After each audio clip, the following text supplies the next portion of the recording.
Well, let's clap it up.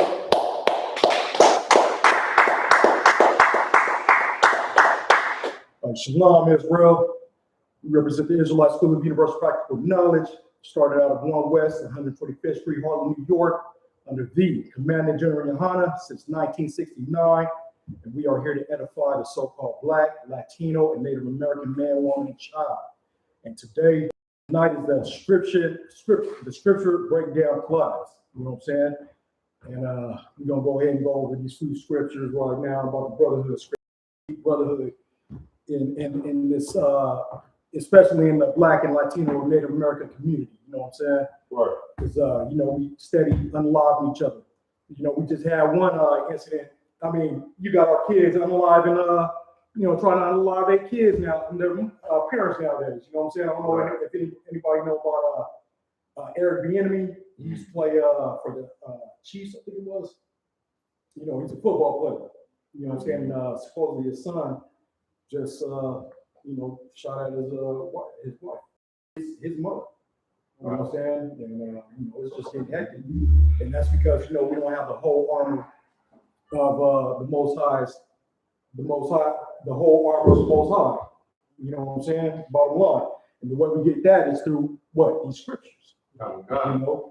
And we just need to come together as a people. What the scriptures say, Zephaniah 2:1, gather yourselves together, O nation not desired. And we are this nation that's not desired. Right. So-called Black, Latino, natives, right? Right. But we are being destroyed for a lack of knowledge because we have a lack of knowledge, and that knowledge is knowing who we are, our heritage. You know what I'm saying? And not knowing about these scriptures, which is really important to us. You know why? Because it will protect us. It would protect us from these curses that we are under. And that's one of the curses. We unaliving ourselves. Unaliving our brothers, our sisters, and what have you. You know what I'm saying? So so now tonight we're just gonna get into these brotherhood scriptures. You know what I'm saying? We're gonna start with 1 John 4:20. Oh God. Hold on, let me get there with you.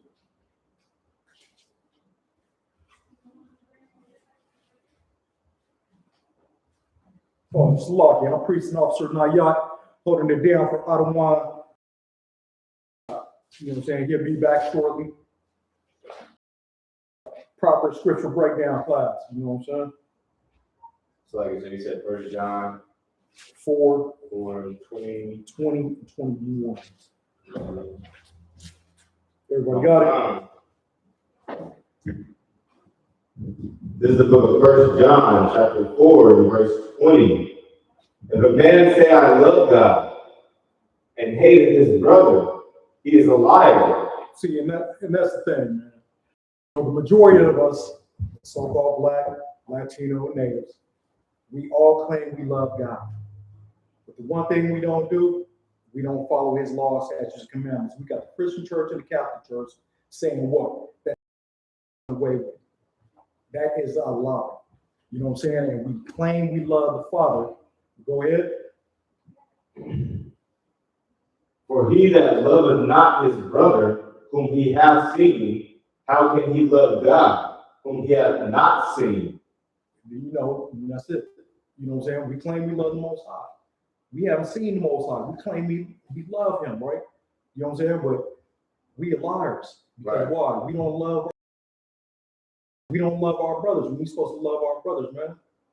I jump the gun, but the scripture says we are liars, man, because we haven't seen the Most High. You know what I'm saying? But we claim we love the Most High. We pray all day, every day. Jump in these churches on Sundays, what have you. You know what I'm saying? Like just constantly. Oh, no, Jesus, all this stuff right here, man. Right. What the scriptures say?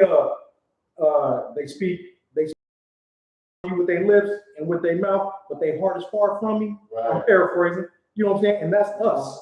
That's what we do. We are the greatest people to act like we love Most High. Right. You know what I'm saying? But go ahead, keep going. Oh God. And this commandment have we from him, that he who loveth God loveth his brother also. There we go. If you claim you love the Most High, you have to love your brother. And that's really important in this truth. You know what I'm saying? Brotherhood is a weapon. Bottom line. You know what I'm saying? We are here to uplift our brothers. We are here to uplift our sisters. You know, and bring to the knowledge of self. You know, that they are God's chosen people. You know what I'm saying? The people that are undesired in this world. Right. You know what I'm saying? That's why they unalive us in the streets. You know what I'm saying? With impunity. You know, there ain't nobody here to redeem us. And that's why the Most High has to send Christ. You know what I'm saying? Who the world ignorantly called Jesus Christ, which is Yahweh in the Hebrew. That's right. You know what I'm saying? And we got to come back to these laws, statutes, and commandments. Right. And put on the whole armor of the Most High, man. Right. To build our spirit. This is what we have to do. You know, I know it's hard, you know what I'm saying? Because we've been led astray right when we came out of this womb. You know, we've been put in this Christianity church. We've been put in this Catholicism church, Catholic church, what have you. You know what I'm saying? They're one and the same. You know, they the church of Satan. That's all they are. And that's to lead us astray. Right. You know, we have obstacles right when we come out the womb. You know, you had I forgot when it was, but you had this lady, the so-called nurse, whatever, the Edomite, devil, white devil, you know what I'm saying, was literally breaking our babies' bones when they were born, right. When they were coming out. Right. You know what I'm saying? In the little nursery, she was breaking their bones. Right. Literally. You can look that up. I forgot when last a year or two ago or whatever. It was just recent. This is what we have to go through. You know what I'm saying? Like we get what you call that high cortisol, which is a stress hormone. Right. You know what I'm saying? With when we're in the placenta. You know what I'm saying? And it transferred. Our women are so stressed out here in this world. It transferred over to the fetus that's in the placenta. Right. You know what I'm saying? So we come out stressed. This is what we have to go through because we are in hell right now. You know what I'm saying? And the next world to come is for us, and we're gonna be righteous. Everything's gonna be ran righteously. And if any heathen don't want to listen, that's what it says in let's go ahead and get it Matthew 10:34. You don't want to listen, this is what's going to happen. And this is Christ. This is coming out of Christ now. Matthew 10:34.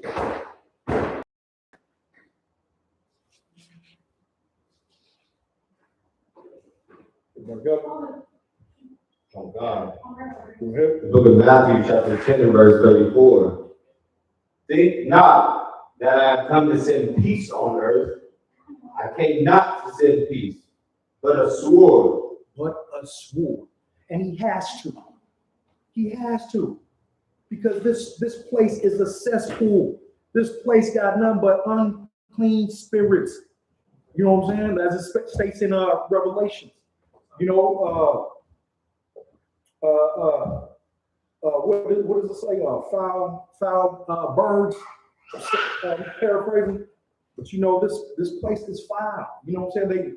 They want us to acknowledge a little boy that wants to be a girl.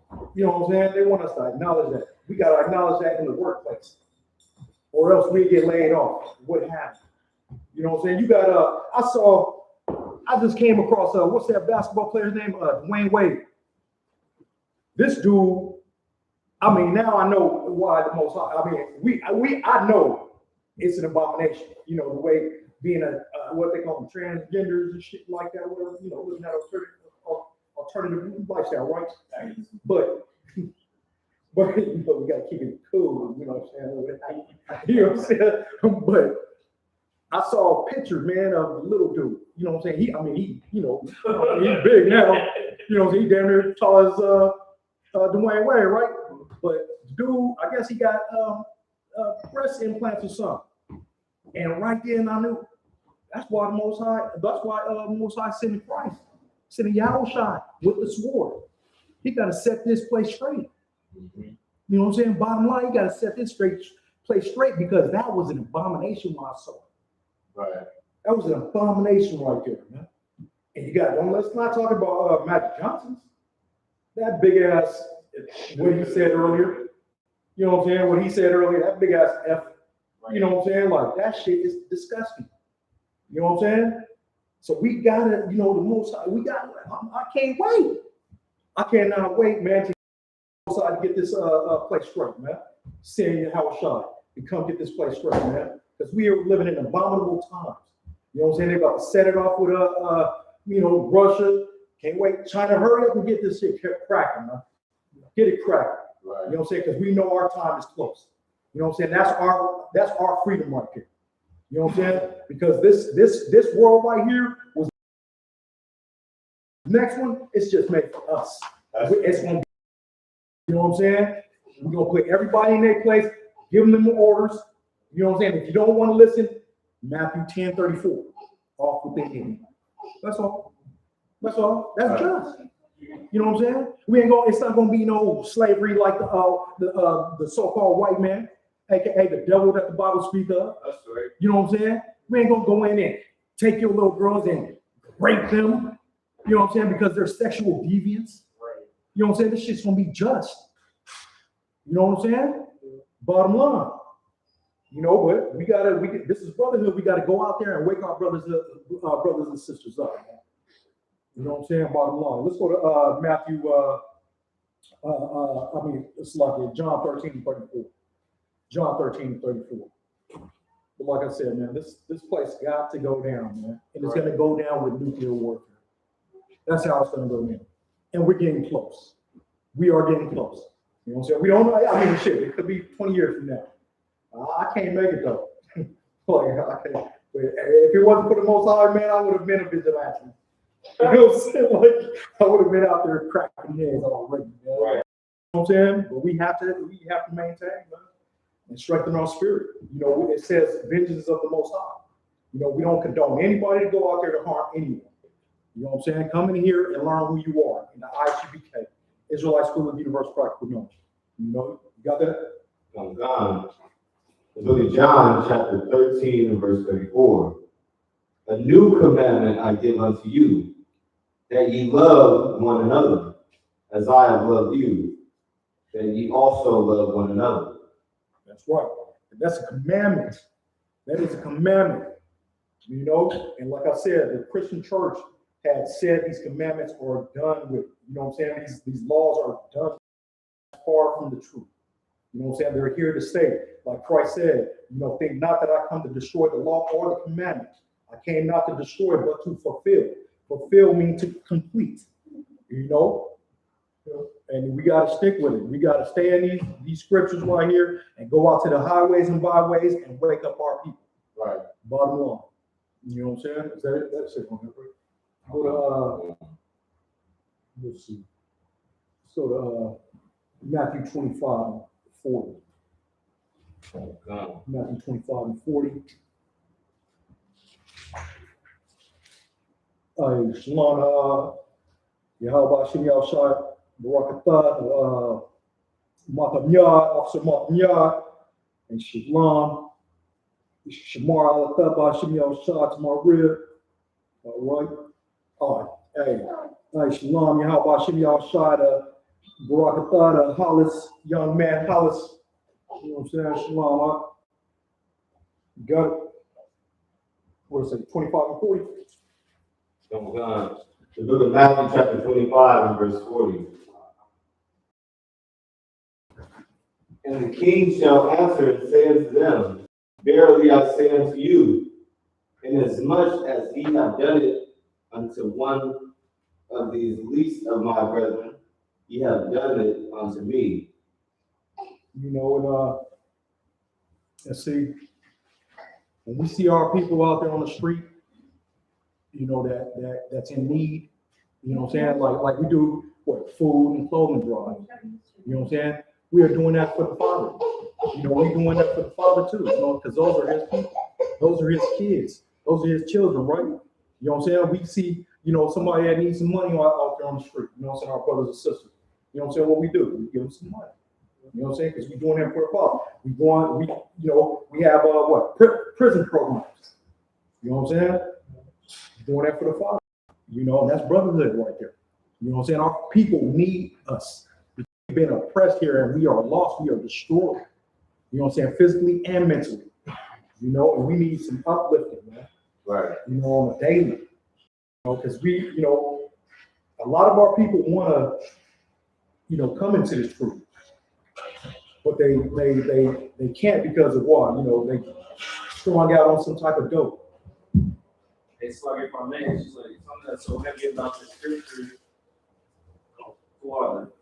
Sorry, sir. I was going to say something that's so heavy about the scripture itself is, it's like when you apply to our own people, you realize that we don't look at each other as brothers. Like Black people, Latino people, we're more willing to hurt each other than we are willing to hurt the people that have had us in captivity for the last 500 years.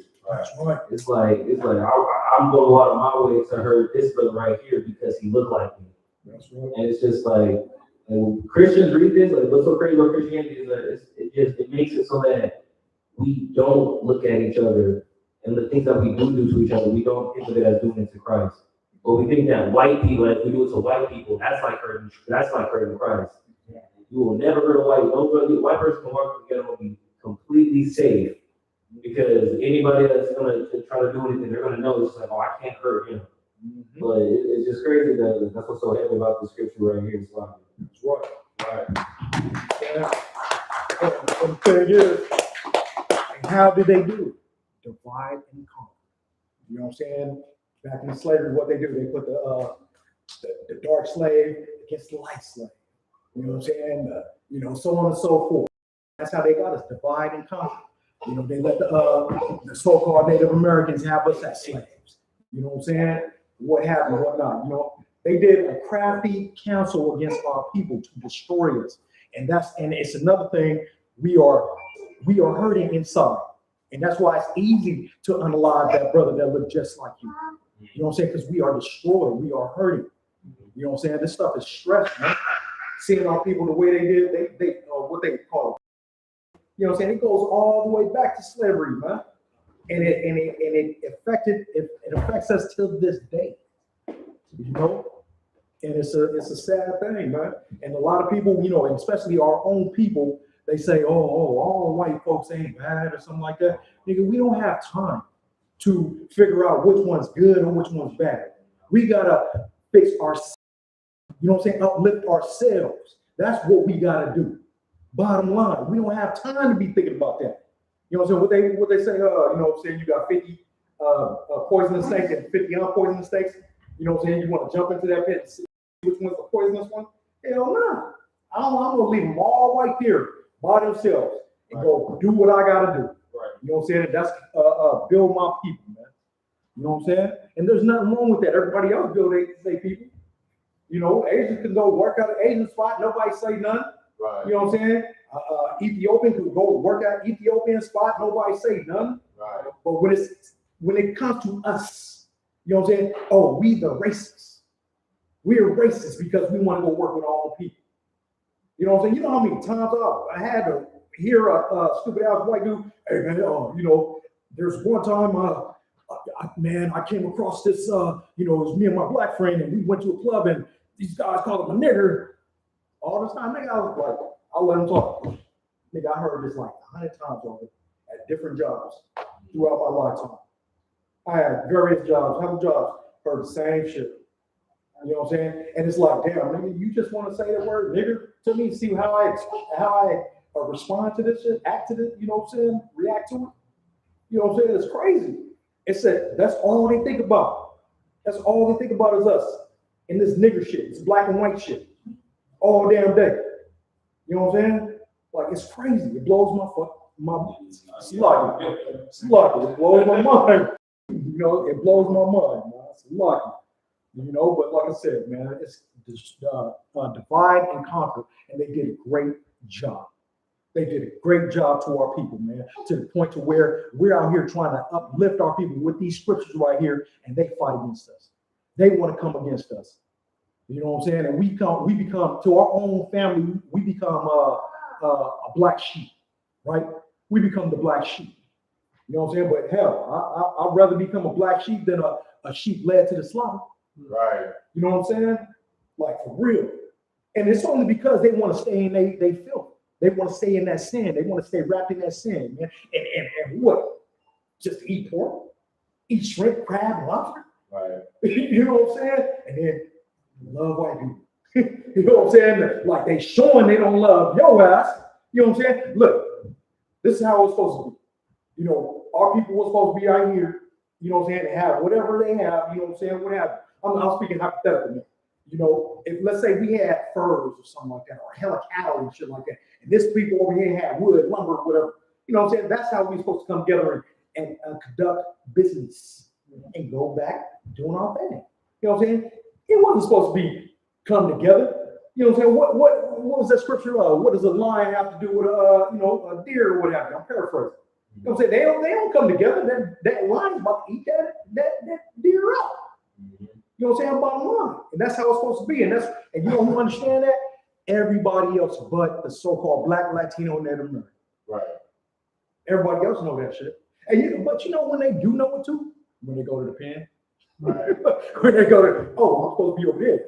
You know what I'm saying? Oh, now you want to get it right, huh? You want to use logical thinking. You know what I'm saying? But like, look, you can be cordial. You got to go work with, aka heathens, the Gentiles. You know what I'm saying? You got to work with them, right? You know what I'm saying? You can be cordial. You know what I'm saying? Say what's up, whatever, what happened? You know what I'm saying? Conduct yourself in an orderly fashion. You know what I'm saying? But focus on your people. Focus on your people. Right. And bring your people together with what? These scriptures right here, with these commandments right here that the Most High told you to keep. That's right. You know what I'm saying?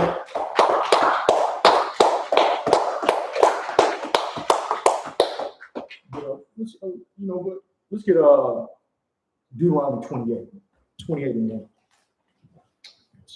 Oh, no. Deuteronomy 28 and 1. Because this is what the Most High told Moses to tell Israel, right? You know, we gotta get there.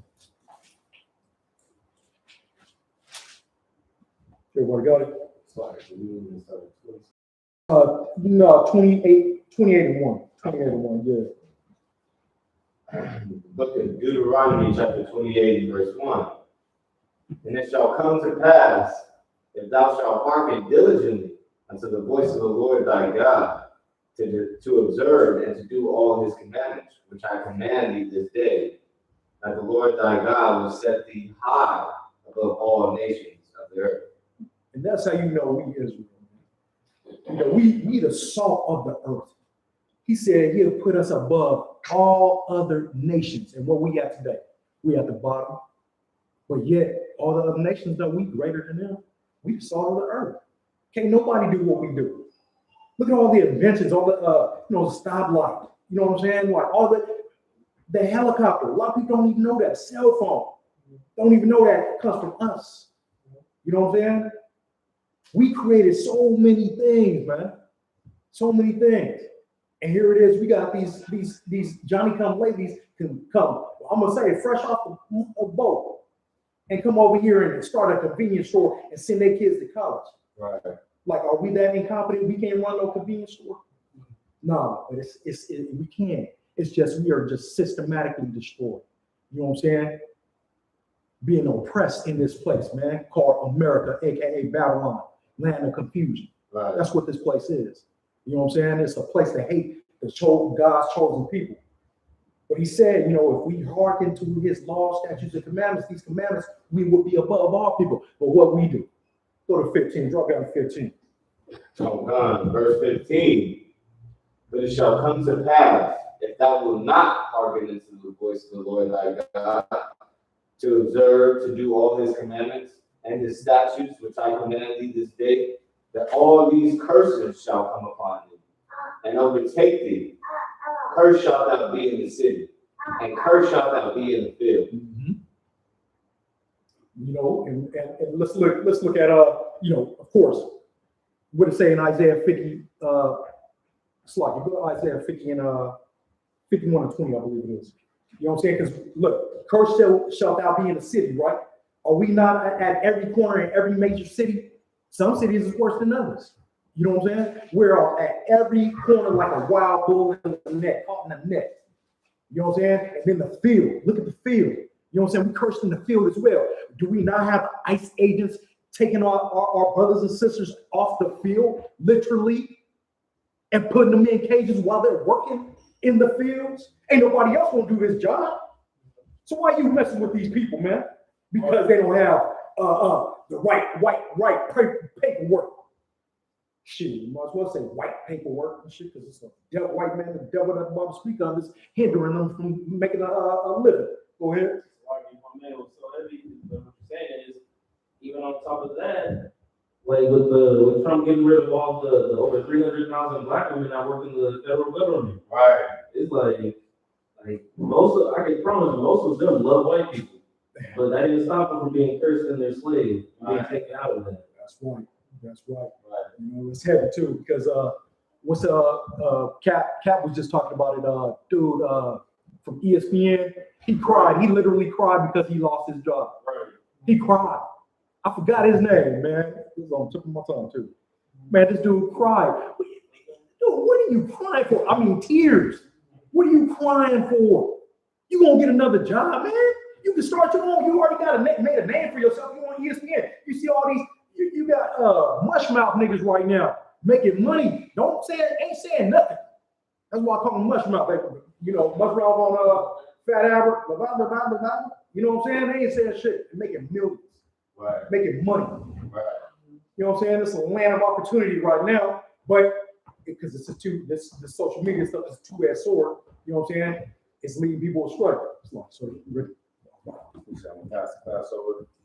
it's like pass class over to other one. Sorry, God.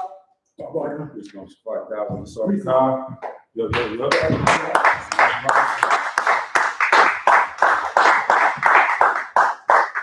All right. Hey, shalom, everybody. What's line of Christ? Let's get straight into it. Get our brother hand, man. You know what I'm saying? Bringing it out heavy. What did I hear the brother say, man? That we look so much into our oppressor for our identity, for everything. You understand? For the way of life. You going to them. Who are they going to get in the fields? Like you said, they're not going to work in the fields, but they're going to oppress you while you in the fields for what? So they can pay you less money.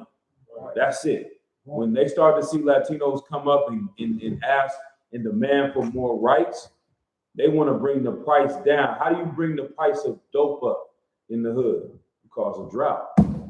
You understand? And you don't want to flood the block. If you flood the block, then the price is going to go down. But if you don't have no work, then the price that goes up. That's good for the plug. That's good for the dealer. Well, guess what? How do you make the price or the value go down for your workers? You oppress them more.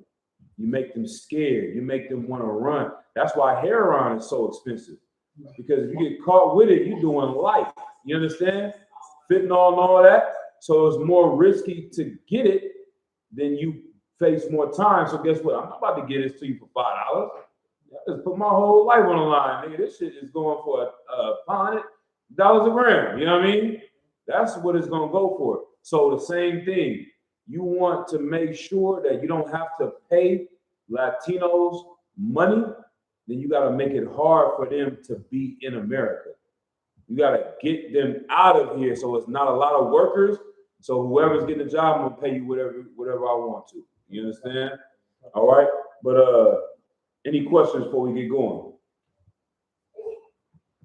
No questions? You got some?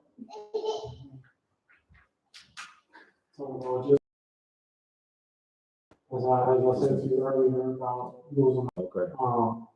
just help me move forward in strength, and just build more strength for myself. Okay. Going through. Okay. Let me give the book of Ecclesiasticus, man. Ecclesiasticus. I think 38. I'm sorry for your loss. My deepest condolences to you and your brother. What we say in ISUPK is that may he rise again. All right. We teach that there is a thing called reincarnation. All right, let me get to this verse real quick.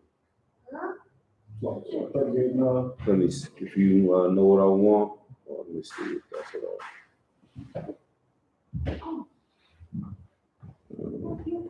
38:16. This is book of Ecclesiastes, chapter 38, verse 16. My son, let tears fall down over the dead. One more time. My son, let tears fall down over the dead. Right. Like a lot of times, especially as Black and Hispanic men, when it comes to a loss, whatever it may be. Now, I don't know the situation of the brother. Do you mind sharing that, or is that something you'd rather not speak on? Yeah. He went through cancer situation. Okay. It just came up, like, snap, he passed away right in the morning, Damn. 3 a.m. So it was just a turn of events. Right. He knew he had it, but he didn't want to share it with me. Right. So he found out about 3 months ago. Mm-hmm. And then from that point on, we quit speaking. This is why I spoke with every single day. Right. Every single day, stop speaking. Man. Yeah, that's rough, brother. You understand? Like, and he was a young man, as I'm hearing. He was what, 30 years old, you said? We hearing about these things more and more often these days. I don't know what it is. It's something in the environment or the technology or different things. Who knows the fools why this occurrence. But as Black and Hispanic men, we often taught that it is wrong to have feelings when it comes to losing someone, almost in anything. You understand? Because our oppressor has treated us like animals. So we think that having feelings is not right or not righteous. And that is toxic masculinity. Now that's the oppressor's femininity. You understand? Where they have this fake facade of what it means to be a man, and it's not a real man. So the Bible is giving us wisdom right here that's saying you don't have to hold in the pain and suffering of a loss that you have for someone that you love, right? Read it again. Come. This book of Ecclesiastes, chapter 38, verse 16. My son, let tears fall down over the dead. Right. And begin to laugh. Lament, it means to cry out, to mourn, to suffer, right? Go ahead. As if thou hast suffered great harm thyself. Right, because not only when you lose someone, it doesn't just affect you, it affects your family. It is like having a harm to yourself as well. All right. Some people say when they lose a close family member, what do they say? It feels like a piece of me died with them, right? Go ahead. And then cover his body according to the custom. Right. And then after you mourn, after you cry, cover his body to the custom. He realized we don't believe in cremating someone. Now, if that happens, it's not unlawful, but that's not our culture. We would bury someone and honor the dead in that way. Keep going. And neglect not his burial. Right.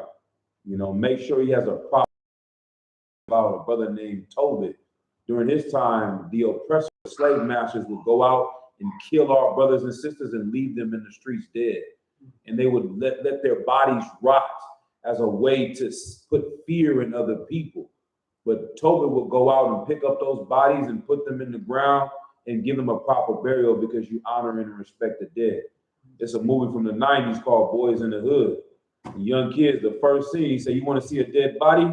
You understand? He walking down the street. This man's life has no value because he's left like you would leave a dog in an alley. You understand?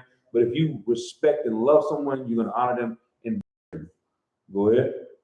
Go. Verse 17.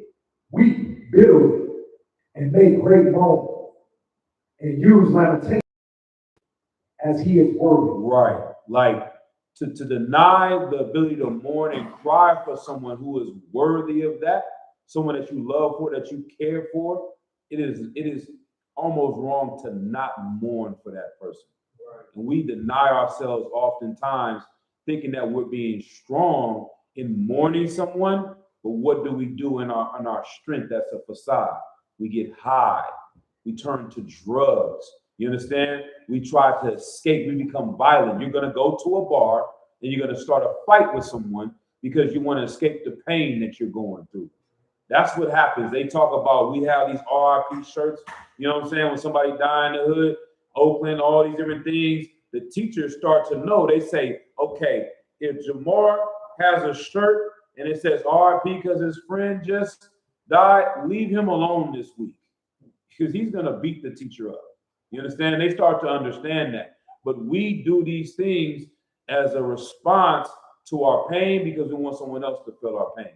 That's not the right thing to do. If you handle the pain righteously, then you can go ahead and move through society and honor this brother that deserved it. Honor this sister, honor your mother, your father, your grandparents' life because they were worthy of being mourned. That's why you hurt.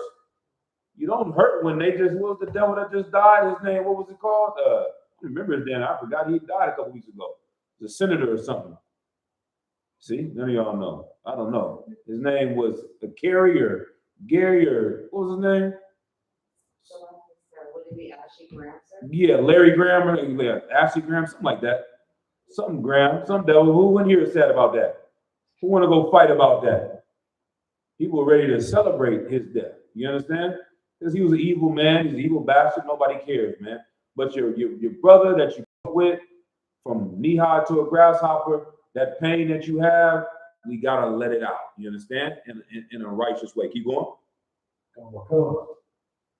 And that a day or two, lest thou be evil spoken of. Right. And then, right, hold on. What does that mean? Like, if you don't mourn for this person, then people can speak evil of you. Like, imagine you was rolling with somebody, right?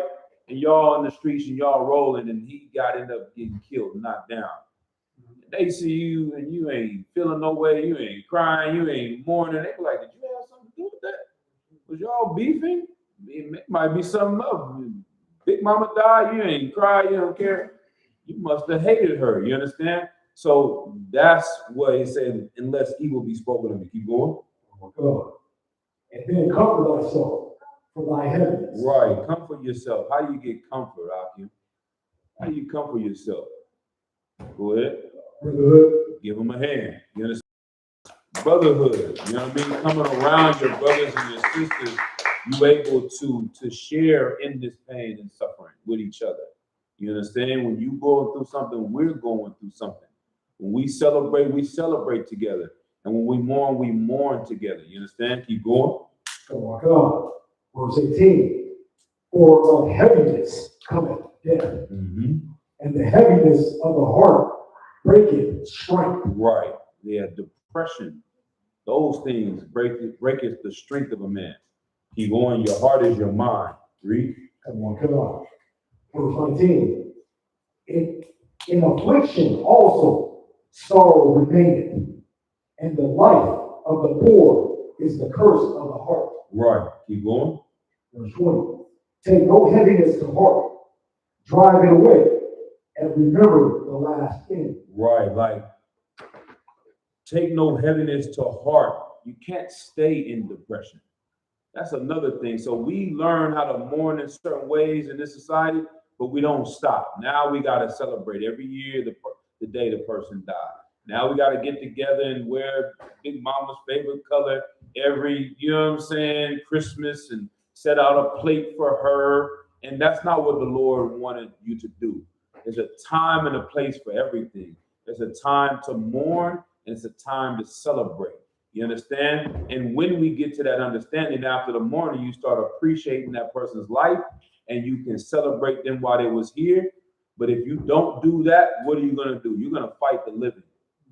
You're going to be at the funeral in the background trying to catch a fade with your cousin over something that happened 10, 15 years ago because both of y'all mourning and don't know how to handle it properly. Right. How about you show your love for Big Mama by loving your cousin and forgiving him? You understand? And working with him. We learn to fight the living in honor of the dead. That's not how it should be. All right? Keep going. Go. Verse 21. Mm-hmm. Forget it not, for there is no turning again, Thou shalt not do him good, but hurt thyself. Right. Don't forget this person. Honor them. Do good. Don't hurt yourself. You understand? They imagine it can be two things. I always say you can live in the same house and get two results out of two different children. They grow up the same exact way. One person says, my father was an alcoholic, so I'm going to be a drunkard like him and an alcoholic.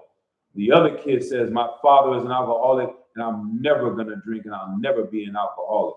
You understand? You can honor your brother's life by getting depressed and being high and doing nothing with yourself and sitting in the room and fighting your family, or you can honor your brother's life by picking up and doing something honorable in his name. You understand? In his memory. Keep going. Oh my God. Verse 22. Remember my judgment, for thine also shall be so. Yesterday for me, and today for thee. Read. Verse 23.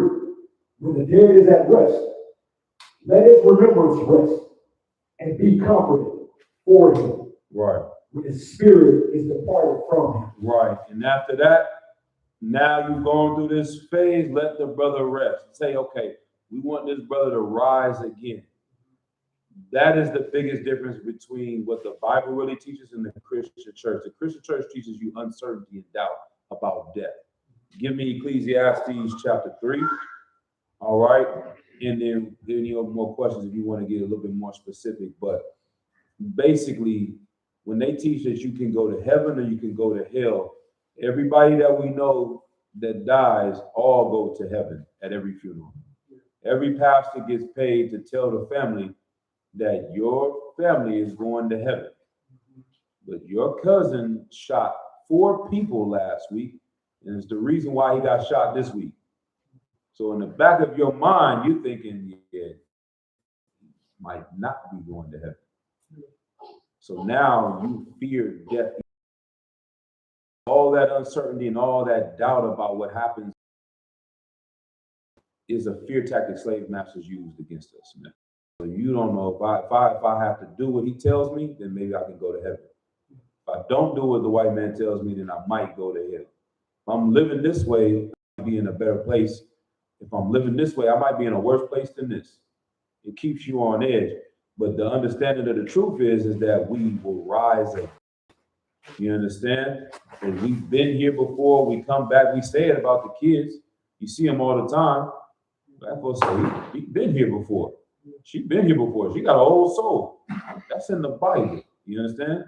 And so now you have a little bit less fear to say, okay, the brother's not here no more. The sister's not here no more. But guess what? They're going to be back in a new life again. That's for certain. You understand? And once you can take that, that can give you a little bit of ease to move through life, that this is not it. You know what I mean? It don't have to be YOLO. Niggas is doing donuts 100 miles an hour, standing on the car, ghost riding the whip, talking about, yo, you only live once. Nah, nigga, you coming back. So live this life like these decisions matter. You understand? Cherish this opportunity, but if you make certain bad decisions in this one, you can come back in a worse situation. But go ahead, where we at? Ecclesiastes 3. Is there another sport up here? Is that right? Where nah, I want to say where it says there's nothing new under the sun. Yeah. That which has been is that which shall be. Go ahead. This is book of Ecclesiastes, chapter 3, verse 15. That which hath been is now. Right. And that which is to be hath already been. Right. The life that is now, it's like one more. God. That which hath been is now. Right. Things that were before are here again. Keep going. And that which is to be hath already been. And the new children that are coming, they have already been here as well, man. These are our forefathers coming back in the earth through your family, through your bloodline. That's how you're born again. And they give you that hint. It's different video games they showed you. I forget that one. I can never remember the game. But it was like the guy is manifested, but he's one of his ancestors from hundreds of years ago, and they keep coming back. You know it? Yeah, exactly. Assassin's Creed. And they show you in the movies all the time. They'll go down like we have a pictures on the wall here. You'll see the great-great-grandfather. He looked just like Homer Simpson. And then you see him in different hairstyle, the 1800s and the 1600s, the 1500s, all the way back. All of them look like Homer Simpson, but in a different generation. That's what we are. We are forefathers coming back, living in modern times, wearing hoodies and puff coats and riding in Lexuses. You know what I mean? But you got the same spirit of a brother that was riding on a chariot or a camel or a donkey 2,000 years ago. All right, can you read? Oh my God.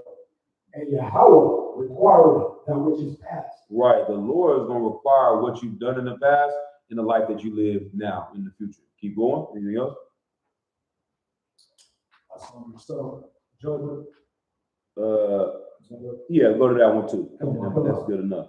Verse 16. And moreover, I saw under the sun the place of judgment. The place of judgment is not in hell underneath the earth where you get suffered and tortured for thousands of years. Right. The place where you play out your judgment for your life now is when you come back in the earth again. Right. You understand? Keep going. Oh my God. That wickedness was there. Right. And the place of righteousness, that inequity was there. Right. So in the places where you had a good life, you serve the Lord, you come back, you'll be in a good situation, Lord allow. You had a horrible life, you're doing evil things, you come back, you might come back into a family that is beating the hell out of you as a kid. You come back into a household where you injured, you come born blind, you never know what it may be, all right? Because of the decisions you made in your life. That's why we say don't take this life lightly. You know what I mean? Yeah. Anything else? Comes. Okay, no, that's it on that one? Okay, no sweat. I can say one more. Please, please speak freely. You know what I mean? About my brother as well, is that he just had 2 children, Mm-hmm. and his last children died. Right. So, and this was about 4 months ago. Mm-hmm. So it, with what you've been speaking on, is meaning a higher, it's just a higher, how would I say it? It's just a higher relief for me to be able to understand what's going on with him, that it's okay that it's past, Right. and not that it won't be back again. Right. So it's, thank you for that. Most high Christ, man. You know what I mean? Yeah. And this is another reason why you turn towards that way a little bit. And bring it down. If you need to bring it up and bring it back a little bit, so I can. Yeah, we'll get this thing together later. No sweat, yes, 12. Long story short, though, man, that this understanding, that's the biggest fear that we have subconsciously. All your fears come from a fear of death. You understand? If you wanted to have a Lamborghini, I don't know if brothers might have heard me say this before. If you wanted to get a Lamborghini, your life is about getting a Lamborghini. If you couldn't die, you could save $1 a day for 1,000,000 years. You know what I mean? If your children leave your house, you fearful of them drowning or getting hit by a car, they're never gonna die. You know what I mean? All fear that we have comes from some root of the day that we learned about death. This is why Yahweh is so important for the brother to conquer men that were with him. What happened when the Romans came to arrest Christ? Anybody? Go ahead, sis. Oh, no, you. What happened when what happened to Christ's men when the Romans came to get him? So I guess, sir. Go ahead. Peter had chopped off the Roman's ear. Right. Now, after that, what happened with Peter? After that, Christ had healed the ear, Mm-hmm. put the ear back on the Roman's ear, Right. and then Peter left him alone. Okay. He didn't kill him. Right. But what happened with all of Christ's men, including Peter? Go ahead, Mawakan. They were afraid. They were afraid and did what? Some denied Christ, others were not there when he was crucified. Right. Yeah, Peter denied Christ. He's the one that said he would never deny Christ. And he's the one that was ready to go. He started asking him, yeah, aren't you with him? Galileans, you speak like one of them niggas. You sound like a nigga from the town. I know what a nigga from Oakland sound like. You can't hide that. You over there in the middle of Brooklyn. You know what I'm saying? You feeling, man? Hey, nigga, you from Oakland. Nah, man, I ain't from Oakland. Nah, nigga, you from the town, bro. I can tell. Nah, I ain't him from there. I don't know him. You know what I mean? On my mama, like, hold on, bro. You let it slip out. Like, come on, man. We know who you are. But Peter denied Christ because he feared the death and the pain and the torture that was coming to him. But after Christ conquered death and rose again, all of that fear went away from his men. They were willing to put their life on the line because they knew that they could rise again. Right. They knew that there was more than just this life and that fear of death has gone away. That's how we're able to do the work here in ISUPK. Right. You understand? Because we have taken the fear of death out of our mind. You understand? We have a purpose and we on a mission. You know what I mean? And death is not the end of anything. It's the beginning of the next mission. You know what I mean? All right. Son of Christ. Go ahead, please. I have a question. I'm still feeling a little bit deaf, a little bit something. Confession ain't that good for the soul. I can get I'm messing with the brother. That's mine. This is a question about the idea that we don't fear death because we understand that we are going to rise again. Mm-hmm. But on the same side, we are supposed to mourn those that have passed. Right. And so like my idea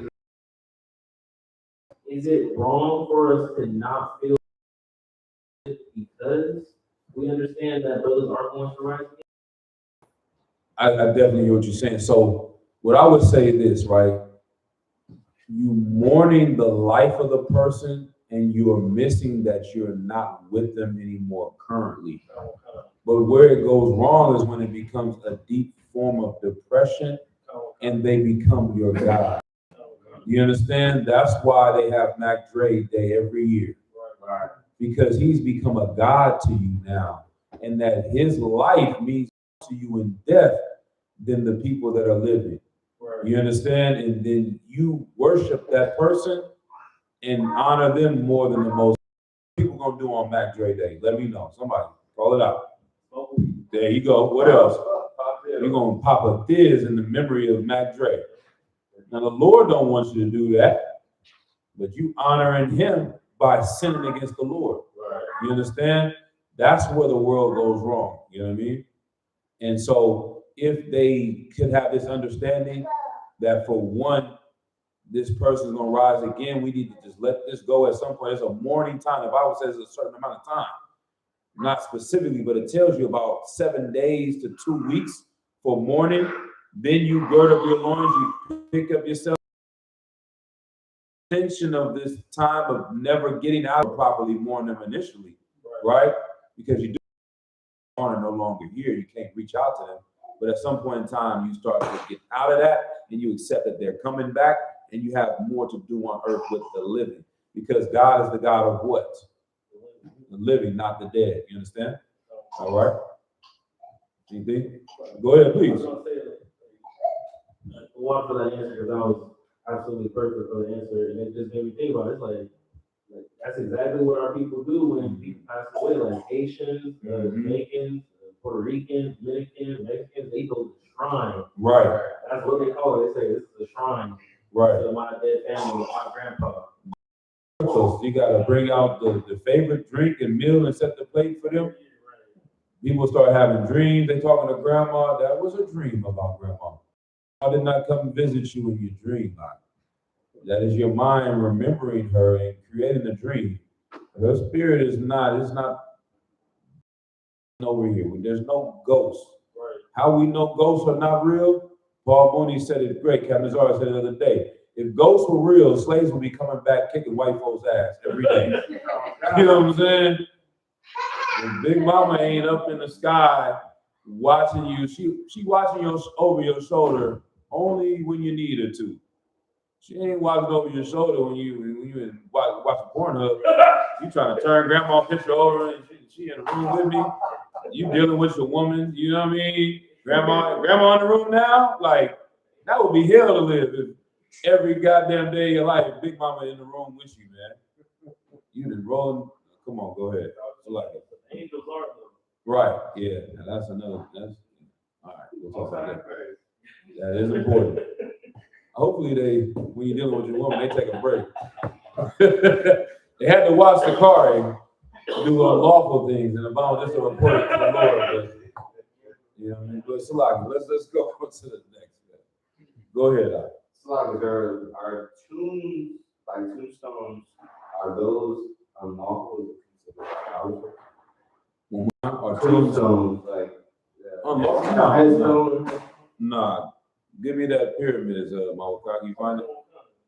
You know what I mean? That's a part of our culture in some essence, in some form. We know they had different pillars they made for Abraham. They would say this stone right here is for Joseph or Jacob. We would remember our parents here. Can you find it? Go ahead. Book of First Maccabees, chapter 13, verse 28. Mm-hmm. Moreover, he set up 7 pyramids, one against another, for his father and his mother and his 4 brethren. Right. So this brother set up these different pyramids to remember his parents that had passed on. So that's for one, we know Hebrew Israelites, we did the pyramids in Egypt, we did the pyramids in Mexico, we did the pyramids all over the world. That was our culture, I want to say, and things that we have done to mourn our dead and honor them. You know what I mean? So a tombstone there, that's not unlawful. All right. Anything else? Any other questions? All right, most high Christ, man. Let's go ahead. Tonight's topic we're going to go into is the color scriptures. This is very important when you come into the truth.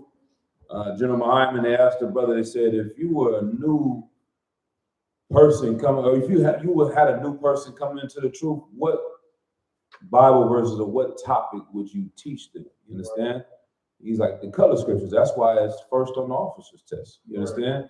Because coming to the truth, it's important to know that black and brown men are throughout the Bible. And this book is about them. Right? And it's very important that we know this because your oppressor knows how important it is. Matter of fact, let me see. I don't know if I can pull it up on here on my phone. Let me see if I can play it for y'all. But let me get Daniel chapter 7 and verse 9.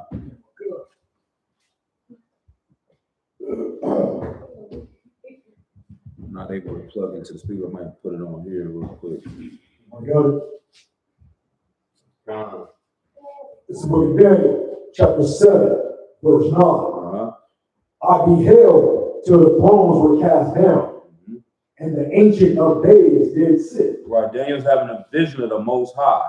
All right, keep going. The Ancient of Days is the Most High, whose garment was white as snow. Right, the image of that he sees is a man whose garment is white as snow. Read.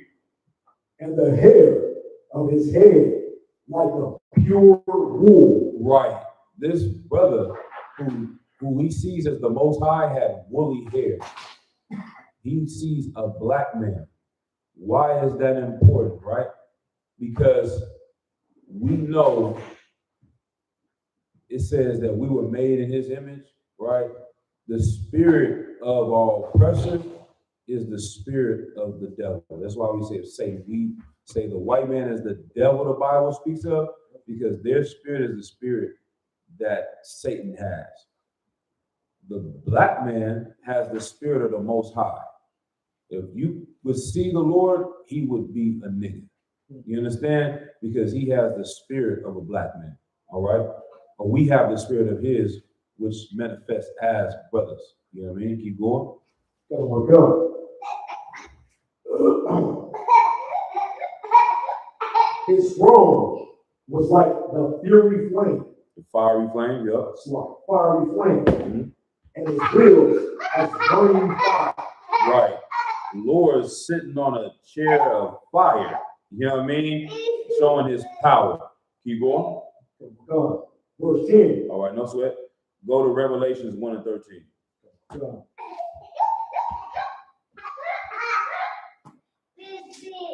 These verses I never saw in the Christian church. They said the description of God is a brother with woolly hair. You understand? And they talk about how he has beasts surrounding him. You know, it sounds like a brother with pit bulls around him on his throne. You know what I mean? Like the Lord and this whole Bible was written by niggas, and the spirit of it. You can't even really understand this book until you understand that it's a black book. Right. It wasn't meant for other people. They can't break it down to you correctly because they're not going through the things that the people in this book are going through. The whole book is about people in slavery. Damn near 90% of this book is about us being in slavery in Egypt, getting out of slavery in Egypt and going to Assyria. Getting out of Assyrian slavery, going to Babylonian slavery. Getting out of Babylonian slavery, going into where? The Persian, the Medes. You know what I mean? Going under the Greeks and the Romans. And now today, we look up the word slave and see our forefathers and foremothers. Right. Because this is not our first go around. You look at those old movies in Rome, they always have one nigga in the back serving some food. Y'all notice that? Right. You like, damn, everybody in ancient Egypt is white, but the person that's a slave, they put a nigga in there. Right. You know what I mean? They want to show you that you've been slave for a very long time. All right, keep going. God, this is the book of Revelation, chapter 1, verse 13. Mm-hmm. And in the midst of the 7 candlesticks, one like unto the Son of Man. Right. That's why we have Negro spirituals, man. They ain't got no European spirituals. White people didn't have to go through no pain and suffering to make these songs, crying out to the Lord. The Bible don't identify with them. They can't identify with a book about slaves becoming free the way they can't identify about Swing Low, Sweet Chariot, coming forth to carry me home, wade in the water, come down Moses. These things touch our spirit differently because we know what it's like to be oppressed and be in a situation in jail, locked up. You understand? All these different situations, eating oodles and noodles to survive. White people can't identify with an oppression. How they identify with a book called the Bible that's about oppression? It's not for them. Read it again from the top. Oh my God. This is Revelation chapter 1, verse 13. And in the midst of the 7 candlesticks, one like unto the Son of Man. Right. Clothed with a garment down to the foot. So we're seeing a vision of Jesus Christ, Yahweh Shai Mashiach. He got a garment clothed down to the foot. Read. And girded about the paps with a golden girdle. Yeah, the golden girdle, man. Why do you don't wear gold? Right. That should be an indication right there. I know we hear that breakdown. White people do not even like wearing gold. You don't look good on them. You know what I mean? They rather wear silver or nothing. We think white people don't like jewelry because I'm sophisticated. You're an ignorant person if you want to show your wealth with jewelry. Nah, y'all just don't shine like we do. You know what I'm saying? It don't really look good on you. It look out. Y'all know DJ Vlad? They say it every time. DJ Vlad be wearing Gucci and Louis and all types of product, garment. Every time he put it on, it look trash. You know what I'm saying? It don't even look right. He got an expensive garment, but it don't look good on him because he just can't make it look good like we make things look fly. You understand? So keep going. He got a belt of gold. If that ain't a nigga, I don't know what else is. Go ahead. Oh my God. Verse 14. His head and his hairs were white like wool. He had woolly hair, white like wool. Wool is the texture, white is the color. His head and his hair, the hair on the top, and his hair is on his beard. Keep going. As white as snow. And his eyes were as the flame of fire. Right. He was not only angry at the oppression that our people went through, but it says our Messiah would have drinking wine. You know what I mean? When we drink, we get red eyes. You know what I mean? And that's what he looked like. Keep going. Oh my God. Verse 15. And his feet like unto fine brass. Like Christ had feet like brass. What is the color of brass? Like a penny. You know what I mean? It's brown, a derivative of brown. Keep going. as if they burned in a furnace. Right. It's a very dark black skinned man. You know what I mean? That is his feet burned in the furnace. You put anything in there, it's going to turn dark. All right. Now I'm gonna play this video. You don't really be able to play it. It's a movie from the 70s about slavery. And then they have a table of white men sitting around and talking about the slaves and how they're gonna keep black people oppressed. You know what I mean? And the man says a statement, as long as God is white, we shall prevail. And they do it on purpose, on a director's way of showing cinematography. They make him say it over and over and over again. Some loud baby crying in the background, but they want him to get that point, to nail it in. And we think in our mind that they just painted Jesus as a white boy just because they wanted to do it. These are strategic. Right. They know that it does something to your spirit and your psychology to tell you that God is the same as your oppressor. Right. All right? But if it's going to enslave you, somebody reverse it for me. If I'm gonna let me play it first.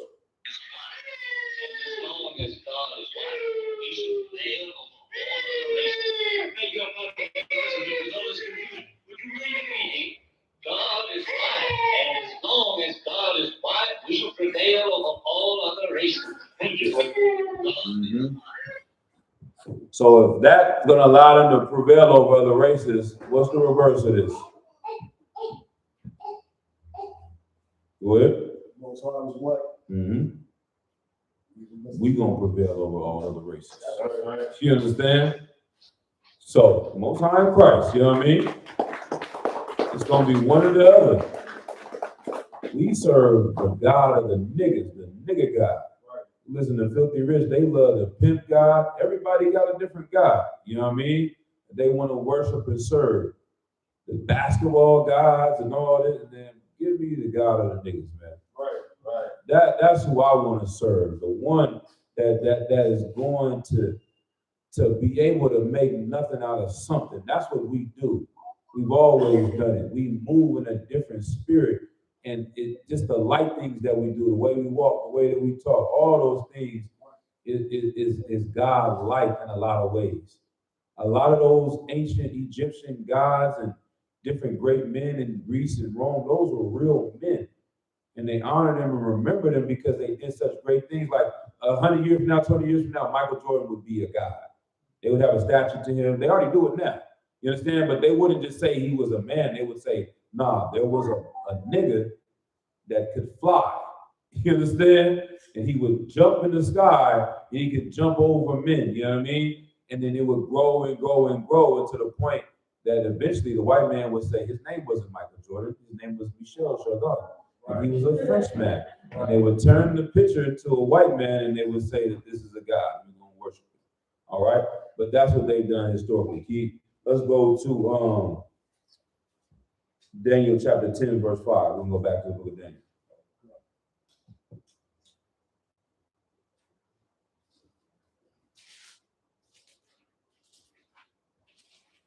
And that's one thing I love about this book too, man, because once again, if they really wanted to destroy us, they wouldn't have left us. That's why I don't believe that this is a white man's book, because they needed the book to gain power, so they couldn't change the book to have the essence of the power of the book, if that makes sense. Like, so they had to leave it alone, but they have to teach it to you wrongly.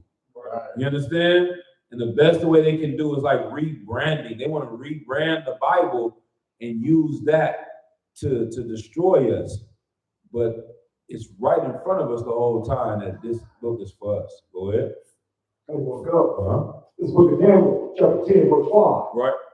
Then I lifted up mine eyes and looked, and behold, a certain man clothed in linen, right, whose loins were girded with fine gold of Upas. This is a precept to what we just read in Revelation, talking about Jesus. He's seeing this man in this vision who has gold of Upas and fine linen. This is a vision about Christ. Read. Verse 6. His body was also like a pearl. This is why we had this image right here, his green garment. His garment was green, barrels of color green. Read. And his face as the appearance of lightning, Right, and his eyes as lamps of fire, right. The red eyes. Keep going. and his arms and his feet like in color to polished brass. Right. Once again, he has brown skin. His feet like polished brass. You know what I mean? So these descriptions are in the Old Testament and in the New Testament of who Christ and what he would look like, who the Lord and how he looks. You understand? We're going to go into a couple about the angels. Let's go to Ezekiel 1 and 5. We're going to run through some. All right?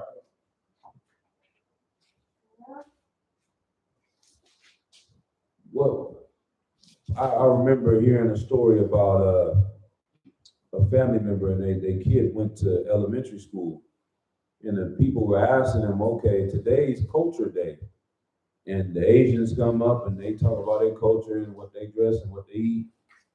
And then the Arabs come, they talk about their culture and what they eat, and how they, like to fly black women out to Dubai and defecate on them. They talk about, no, I'm joking, Salaki. You know what I mean? But all these cultures, Europeans talk about how they like to sleep with each other in the family, roll around in the mud, go to nudist beaches and, kidnap children. It's like, but everyone got to talk about their culture, and the young black kid, they're like, what do I tell my kid to go to school and talk about their culture? That we come from slavery? They were ashamed to even tell their kid to go into school and to talk about where they come from. Now, imagine if you get to go in there and your kid tells them that I'm a descendant of Abraham, Isaac, and Jacob. That Jesus Christ, the greatest man to ever live, is my family. You understand? The pride that your child can have, that we are more than just slaves and people that have been in bondage, that we have a history that's been recorded in the greatest book known to man. Right. You understand? That brings a different sense of pride. That may make you not want to sell drugs to have a sense of self-esteem. Right. That to honor your forefathers, that you would want to walk as a righteous brother and sister on the planet Earth. Right. Because this is where you come from. Go ahead. Oh my God. This is the book of Ezekiel, chapter 1, verse 5. Also, out of the midst thereof came the likeness of 4 living creatures. Right. And this was their appearance. They had the likeness of a man. Right. Verse 6. It's talking about angels. Verse 6. And everyone had 4 wings. Right. Were straight feet. Feet was like the sole of a calf's foot. Right. It's like a foot. Right. That's like they had like the ninja feet, the ninja shoes look like that, with like the foot of a calf, like Mawakan showed up at the Hebrew Academy on the first day. Remember that? It was wet and raining out there. This brother got Donatello's, this one, Master Splinter in the foot. That's how these angels are rolling though. You know what I mean? It's like Christ, man. Hey, he made it. He got his cover. That's all that matters. You know what I mean? Go ahead. I sure I'll drop him for laughing at that. No sweat. Go ahead. And they sparkled like the color of burnished. And the angels look like brass too, huh? Most High brass, Christ brass, the angels brass, they brown too. There's niggas throughout the whole Bible. Drop that, give me Songs of Solomon 1 and 5. Color don't matter. It doesn't matter. Why do you keep bringing it up? Jesus was all colors. It doesn't matter. If you went to the funeral for your family member and they put up a Chinese man and your father is black, you're going to be upset. You understand? You're not going to appreciate that. How is he a real human being, but he didn't have any color? It doesn't make sense. If he was a real man, he looked like something. And what he looked like mattered enough to them to change him to be a white man. Right. Go ahead. Like the Christian church said he was red. Is that what they say? Yeah, kind of. Like what kind of red? Like bright red. I've never heard. Yeah, it's something new every day. Like Majin Buu. Right. Oh, damn. Yeah, you got to be a fake thing. You can't be a real thing. Because if he was a real person and a black man, guess what? White people would never serve him. Right. They would say to hell with Jesus. This is why we have these images. We didn't paint these images in the UPK. Right. Those are Russian icons that have been around for thousands of years, where they painted the images of the men of the Bible as black men. And once they started to realize the power of this book, they said, in order to get white people on board, we're going to have to change them to be white. You understand? And so, how can I say you deserve to be a slave? Why? Because you're black, nigger. Then you and all of your family have to serve us. You're black. And then go into that church and pray to a nigger. Tell me how slavery gonna work. Right. Tell me how you gonna justify with science. Y'all seen the movie Django? The skull of a nigger, if you break it open, this brain is made to be a slave. Okay, well, is God, you call Jesus God, is he a nigger? And if he's a nigger, then why are you treating his people like this? Right. You can't have both. So you gotta make him white in order to take advantage of his people. All right, go ahead. Come on. This is the book of Solomon, chapter 1, verse 5. Mm-hmm. I am black. I am what? I am black. Christ's great-great-great-grandfather, Solomon, the son of King David, the line he came through. All right? He said that I am black. Go ahead. But calmly. All right. You explain that to me, Jewish man, in Israel. They didn't take away this information that's right in front of you. Keep going. He said, I'm black, but I'm beautiful. Dane Brown had that song, I'm black and I'm brown. We say it all the time, I'm black and I'm beautiful. Black but comely, that's what the word comely means. Anything else? Like the tints of O ye daughters of Jerusalem. Right.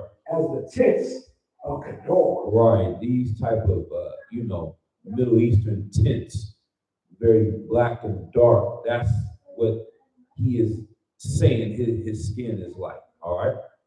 Drop that. Go down and go ahead, please. So I believe I think Kedar was one of Ishmael's sons. His name is Black. Thank you. Yeah. Christ, get a brother in. Kedar is That's black. heavy. Yep. Right. You know what I mean? Drop down. I want to go to the verse where it says his cheeks. What verse is that? This is not a color scripture, but this is a color scripture. You know what I mean?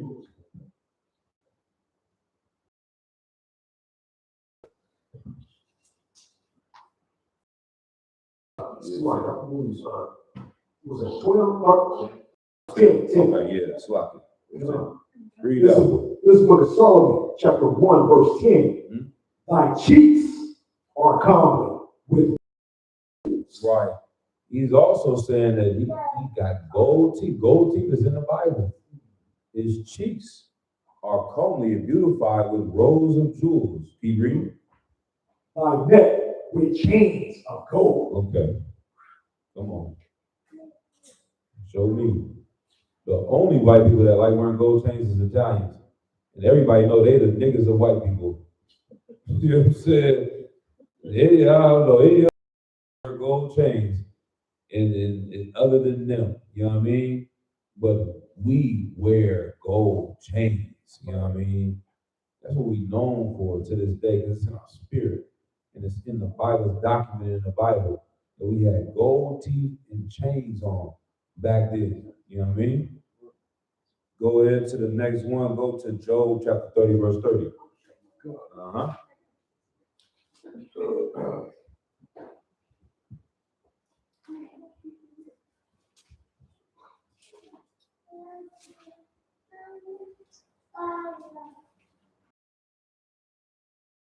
Make sure y'all like and subscribe to the channel, share the class, comment in the class, you understand?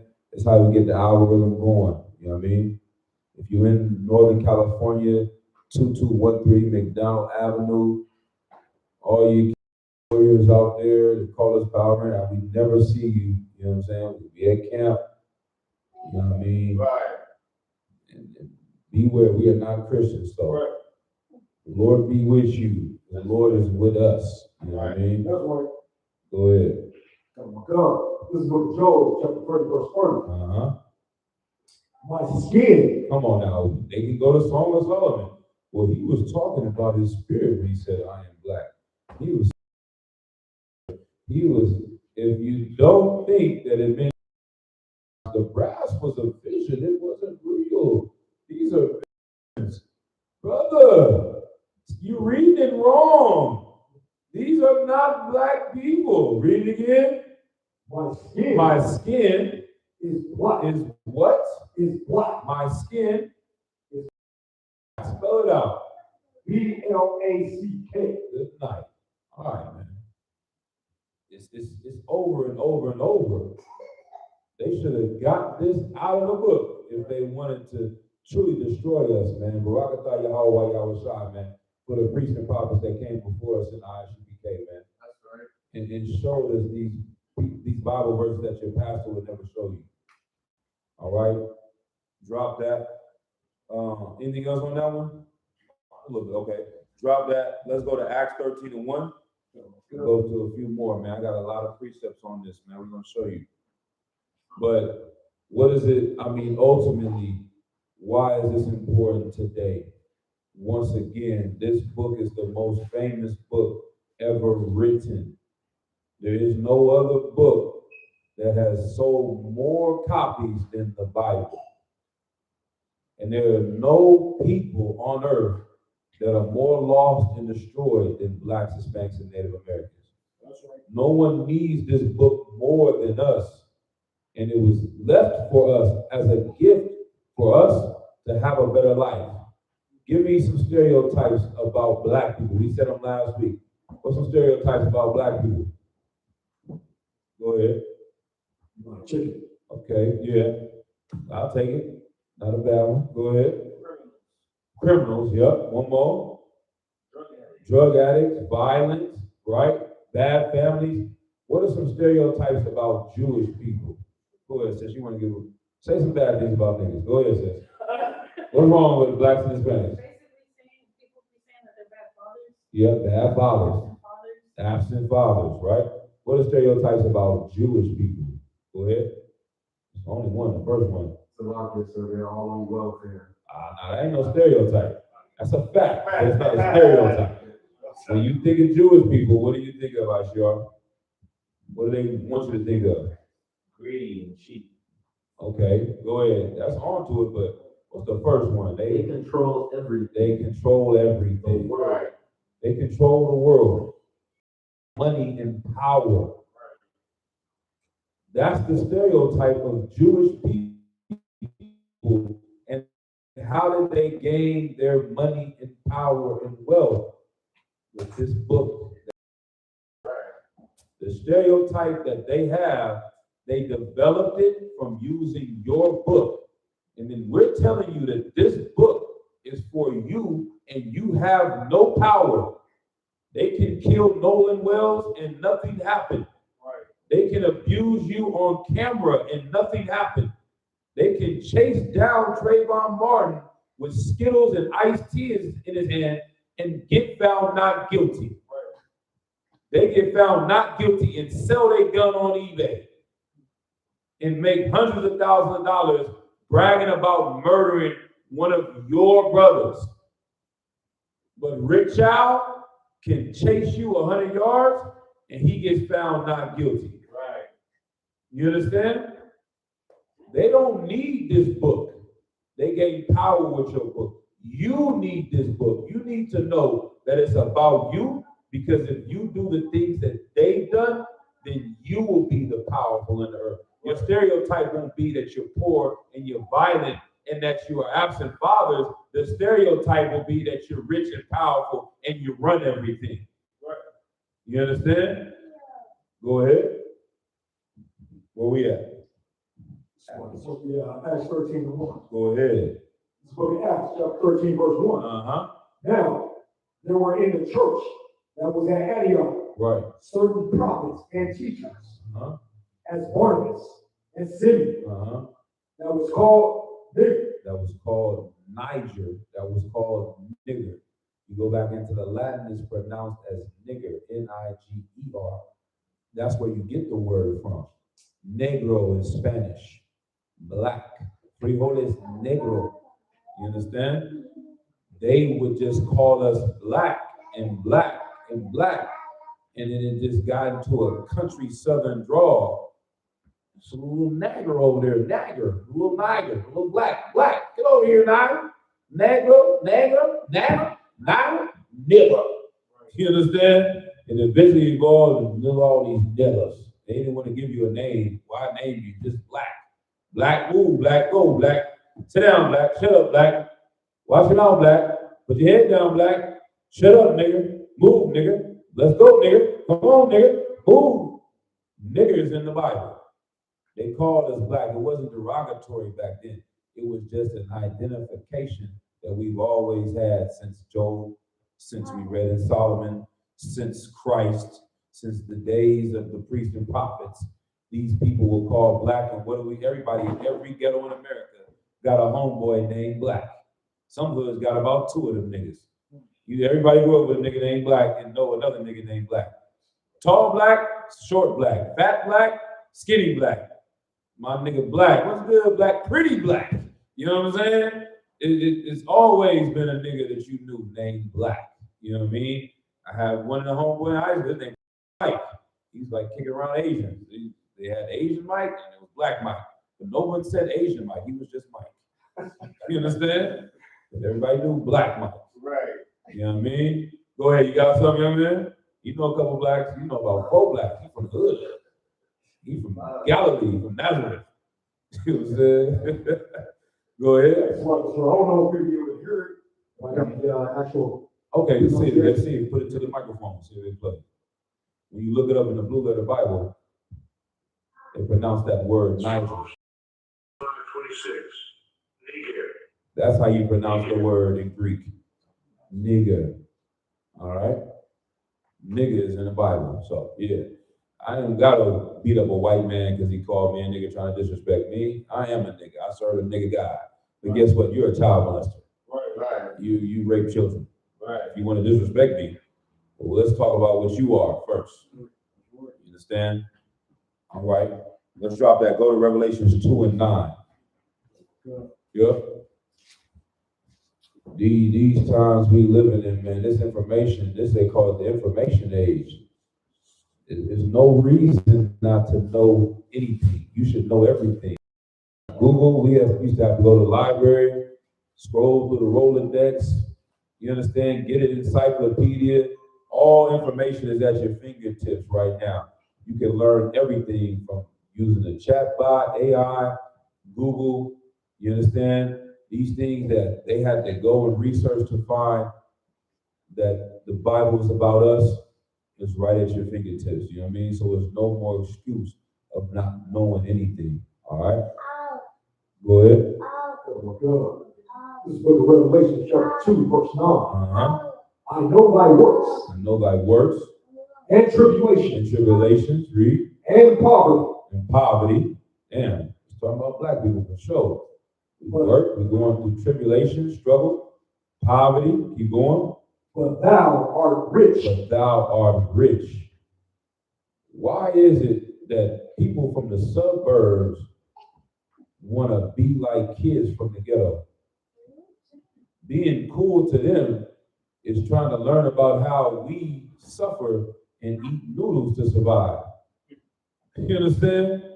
They want it got so bad in the 90s, niggas that moved out of the hood and moved to a better life want to come back to the hood and be in the trenches because they think it's glorious. That's why niggas from the hood look at them crazy like, this ain't fun. We make it look good. We know how to make oppression and sadness sound good. What is it? ASAP Ferg said his uncle in the bathroom overdosing on, he did it in the club song. Uncle on heroin in the bathroom overdosing. It's in the middle of the club. You dancing, and he talking about a very depressing and sad name. Right. White folks in therapy for 20 years, if they seen their uncle overdosing on heroin in the bathroom, this nigga turned it into a club song. That nigga Young Thug, what he said, I'm drinking lean, I got my hell of a kidney. Bragging about getting kidney failure, and it sounds amazing. I want more lean because Young Thug just made kidney failure sound amazing. That's what we do. We make things seem great. Our poverty, even though we're rich, we have a rich spirit. We know we're made to shine. We know we're made to be glorious. We call ourselves kings, you understand? Because we are princes of the power. Right. You know what I mean? And just imagine us in actual rulership, how we would shine. Like the kingdom of heaven is fly on a different level. Y'all ain't even gonna understand the type of things that niggas is gonna be doing. You making these cars and low riders and all of that in the midst of our poverty, you cannot imagine what we gonna do.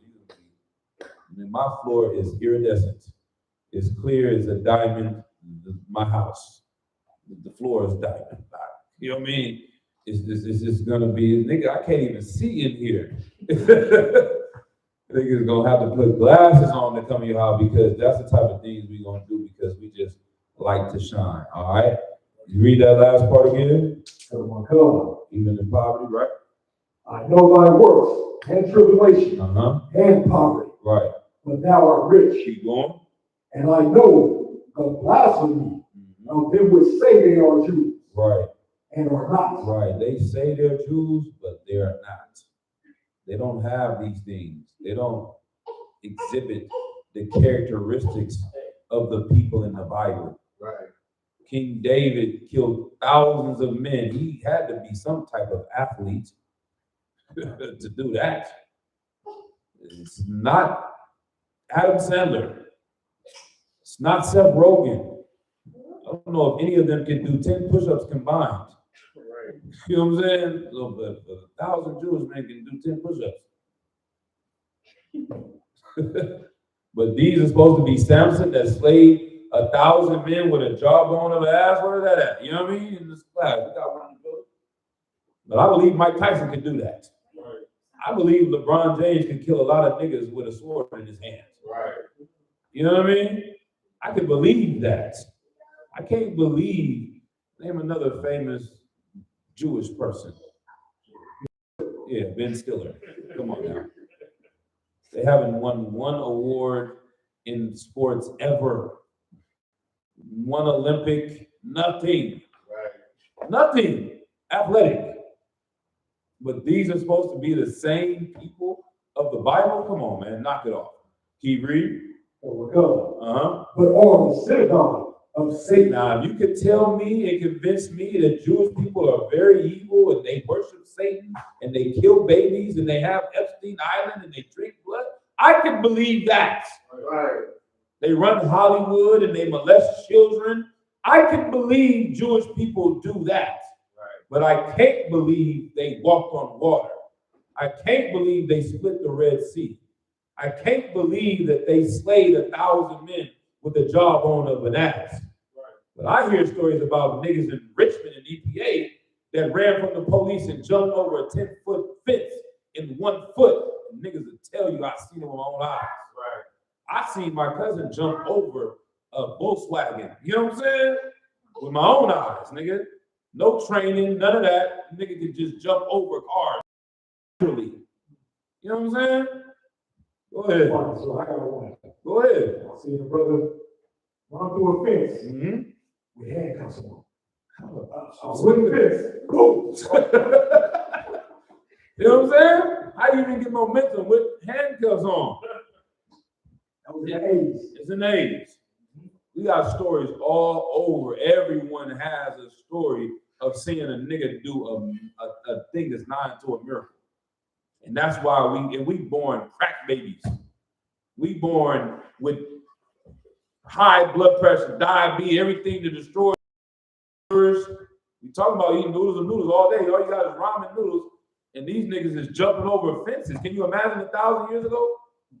Can you imagine 2,000 years ago eating the best of fruit, the best of oxygen, the spirit of the Lord on you? What a nigga could do? Vince Carter jumped over a 7-foot white man and didn't even know he did it. They did the interview. He said, I didn't even know it happened. I said, hell no, he gotta be catty. What do you mean you didn't know you just jumped over? He said, I just seen the hoop and I was running and I had to dunk the ball. He just thought he did a regular dunk. He didn't know until after he saw the footage. Somebody. They say a regular woman can lift up a car. Am I lying? A regular mother can lift up a car if her baby is stuck underneath there. You tell me what the strongest man on earth can do with the spirit of the Lord on him, and he's protecting his. That's a dangerous man. Your oppressor knows you. We gotta wake up your spirit to know who you are. You understand? They do not want you in your righteousness and your glory. Oppressed and high. They want you lazy. Brother. I need to smoke. Listen to Bob Marley. Please make peace, not make love, not war, brother. Weed makes you docile. Weed makes you, yeah, it does make you peaceful. Who would you want peaceful, more peaceful than your enemy? You understand?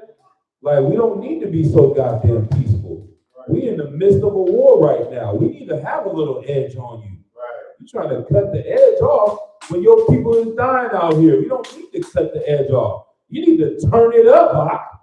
You understand? You need to get ready for war, man. That's what we do here in the UPK. You gotta build your spirit up. That weed is killing your spirit.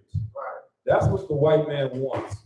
Because he says that this nigga over here, this cat over here, and this cat over here, and all of these cats, they ain't trying to go to work all day, and they gonna sit here and train all day, and they gonna sit here and do this all day, and they righteous. We don't have a chance. Somebody give me that precept. Lock it. It's in Judah chapter 4. These oppressors know us. They know you better than you know yourself, man. Our rank and file basic brother is a superhero. You understand? I watched, they had this guy, he goes on his little YouTube channel. He just brings weights to a random gas station and tells people to come and lift the weight. You seen it, right? I'll fill up your gas tank if you can bench press these 225 pounds. Ooh, you can deadlift this. He went to one neighborhood. He always in the hood for some reason, but it was all niggas that showed up that day. And he was like, y'all deadlift 405. And just every regular nigga, boom, lift it, boom, lift it, boom, lift it, boom, lift it. Nigga hit it 10 times. He like, God damn, old black man coming, 65 years lifting it up. Like, in the comments, one of the dudes said, man, I hate to be caught in that neighborhood at the wrong time. They just randomly strong over here. You know what I'm saying? Imagine if that was our life, was to train like that, be soldiers. Imagine if our life wasn't worrying about going to work all day, 9 to 5, but training to be warriors for your people and training and reading the Bible and working on brotherhood. You're dangerous against your enemy, but you are the most kind and loving brother to your people, man. That's the big threat. Got something out? Go ahead. I was going to say, like in the same way that we are dominating physically, we're dominating in every aspect, right? In every realm that we are, right? You're gonna look to who's the best of it, even if it, like I hate when people say per capita, right? Just look at who's the best, right? It's gonna be a black or Latino person, right? It's gonna be a native or Latino person. Damn, brother, hand, man. That's just a fact. And one thing I like about war because, you know, some people look at the Samoans because they all big, you know what I'm saying, and strong, you know what I mean? Yeah, there you go. Get it, brother, hand. I believe it too. You know what I mean? For real. But one of my homeboys was telling me, you know, like soldiers in the military, they like smaller, compact people for going to war. Sometimes these soldiers can get into spaces and do different things. Like when you have black and Hispanic, we got all variations. We got our Samoan size niggas, and we got our smaller size You know what I'm saying? We got all different sizes. They're valuable in war. Samoans won't win a war because they only one prototype. You know what I'm saying? The children of Israel, we a speckled bird. We got all avenues of what you would need. You got your intelligent, this chemist over here. You got this brother over here is good at that. He's doing wire. He's doing electronics. He's doing this. He's doing that. You need somebody to cook the food. Because morale going down if the food is disgusting.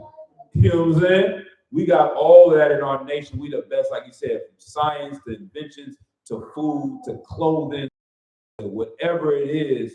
We have the best in that as Blacks, Hispanics, and Native Americans. All right, go ahead. Y'all found what I wanted, or y'all want me to help you find it a little bit better? Where it says that the Awakar, you know what I'm talking about? Is it Judith, where they said, if these people have no sin in them, then there's nothing that we can do against them. But if we do find sin in them, then we can overcome them. I think it's Jude 4. Let's see, Judith, Ecclesiasticus. I mean, in the Apocrypha. Go ahead. It's not the one in Numbers where they pray to their God. You want to overcome them? It's in Judith that I know of, the one I'm talking about. Let me see.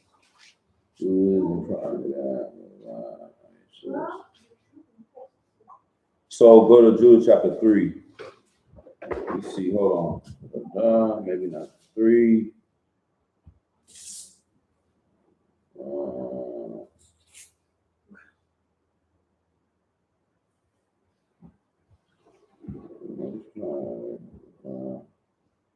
Maybe 5. Okay, yeah, I think it's chapter 5. Yeah, we'll read this one. I had a few more, but we'll probably close out on this story right here. Let's go to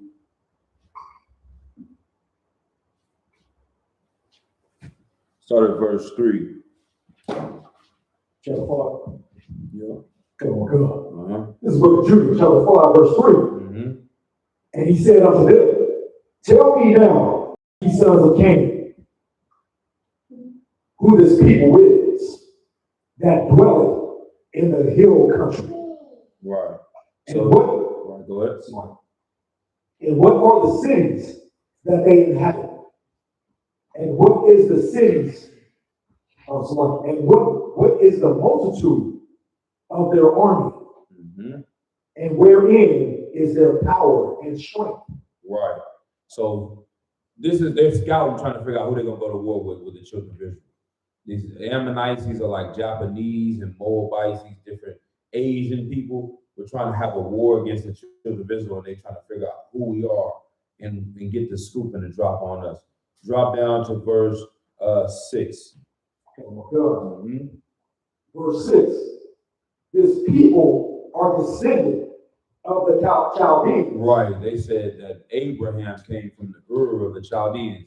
These different people in Mesopotamia in the Middle East. Keep going. Verse 7. Mm-hmm. And they sojourned heretofore. Right. In Mesopotamia. Mm-hmm. Because they would not follow the God of their fathers. Right. So Abraham separated from worshiping these different gods, right? Being idol worshiper. Read. Which were in the land of Chaldea. Mm-hmm. Verse 8. For they left the way of their ancestors and worshiped the God of heaven. Now drop down to verse 9. God. Mm-hmm. Verse 9. Then their God commanded them to depart from the place where they sojourned and to go into the land of Canaan, where they dwelt and were increased with gold and silver. Right, so we became wealthy. Now let's see, drop down to, let's see.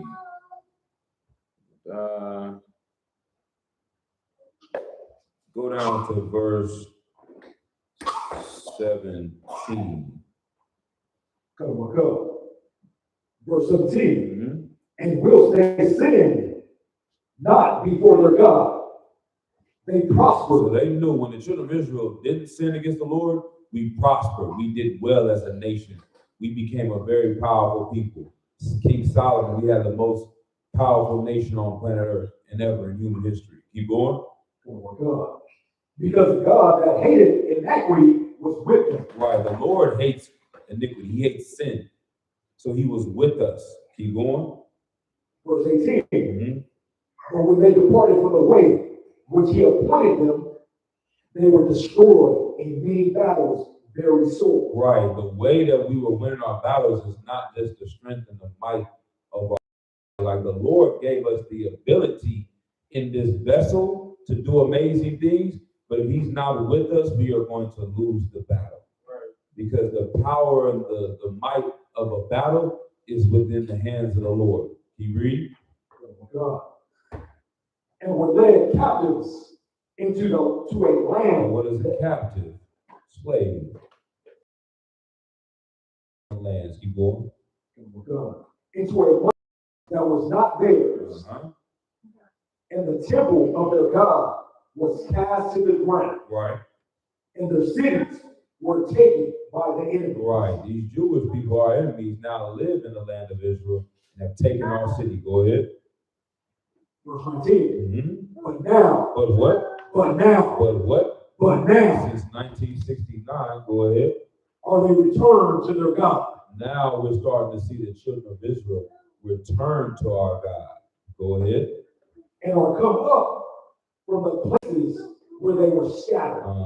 We coming together as one, united. Go ahead. And have possessed Jerusalem, where their sanctuary is, and are seated in the hill country. Right. Go ahead. Verse 20. Now, therefore, my Lord and Governor, if there be any error against this people, right, and they sin against their God, right, let us consider that this shall be their ruin, and let us go up, and we shall overcome them. Right. If they're sinning, then we're going to go to war. We're going to win. We're going to destroy them. We're going to overcome them. If they're sinning, then if the Black Panthers are selling drugs, then the FBI can come in and do COINTELPRO on them and destroy them. Right. If the Black Panthers are doing pimping, then the FBI can send in white women to do this and plant that. And if they gonna buy illegal guns and do this and do that, they can send people in to destroy them. Keep going. Go. Verse 41. But if there be no iniquity. Yeah, if they don't do that, the UPK, we're not scamming, no PPP loans, we're not selling dope, gathering illegal guns, we're not doing that. There's no sin in us. Go ahead. In their nation, let my Lord now pass by. Yeah, don't go over there and mess with them. Leave them alone. Don't go and mess with the children of Israel. Keep going. Let their Lord defend them. Let the Lord defend them. Read. And their God before them. The Hebrew word of God often is the word power. Allahayim, our power. Allahayanawa, our power. We say this word because the Lord is our power, our strength. The thing that allows us to move and be great is the Most High God. And their power, read it like that. Oh God. And their power before them. And we become a reproach before all the world. Yeah, they're going to get their ass kicked. Just translate it like that. You know what I mean? So that's what it is. That's who we are. Today, we have all the gifts that the Lord gave us to be number one, but they just not working. It's like, I don't know, different movie, you know, they put something on the kryptonite. Superman, he can go at the speed of light. He can lift up a whole building. You put a kryptonite on him, he can't do nothing. You can hold him down with little to nothing. He becomes weak as hell. It's almost like he's so strong that once you find his weakness, he becomes weaker than the average man. Go ahead. Like that movie Hancock? Right. Exactly.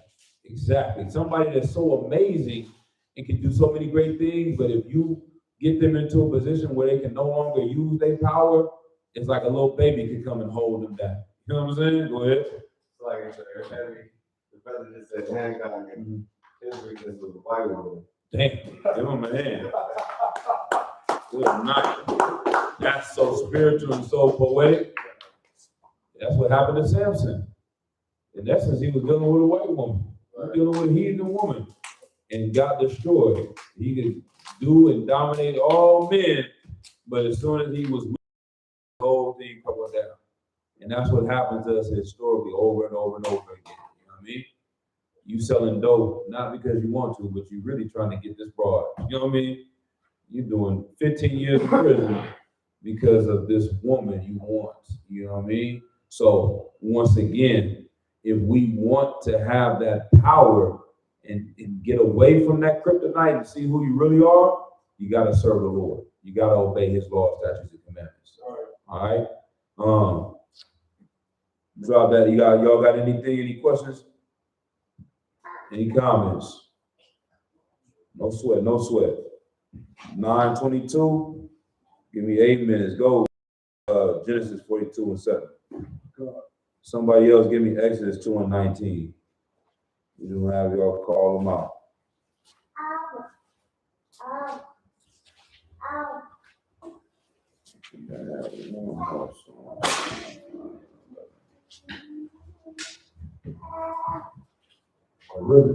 Yeah, go ahead. This book of Genesis, chapter 42, verse 7. And Joseph saw his brother, and he knew him. Right. But made himself strange unto them. Right. It's another one to show that these were niggas. Joseph was sold into slavery into Egypt. He lived there. He grew up. His brothers came down into Egypt to look for food, and they saw him, but they didn't recognize him. They thought he was an Egyptian. Right. Everyone says the Egyptians was black, dark-skinned people, Africans, Hamites. They him from another one of the Egyptians. You know what I mean? Keep going. Go to the next verse. I want.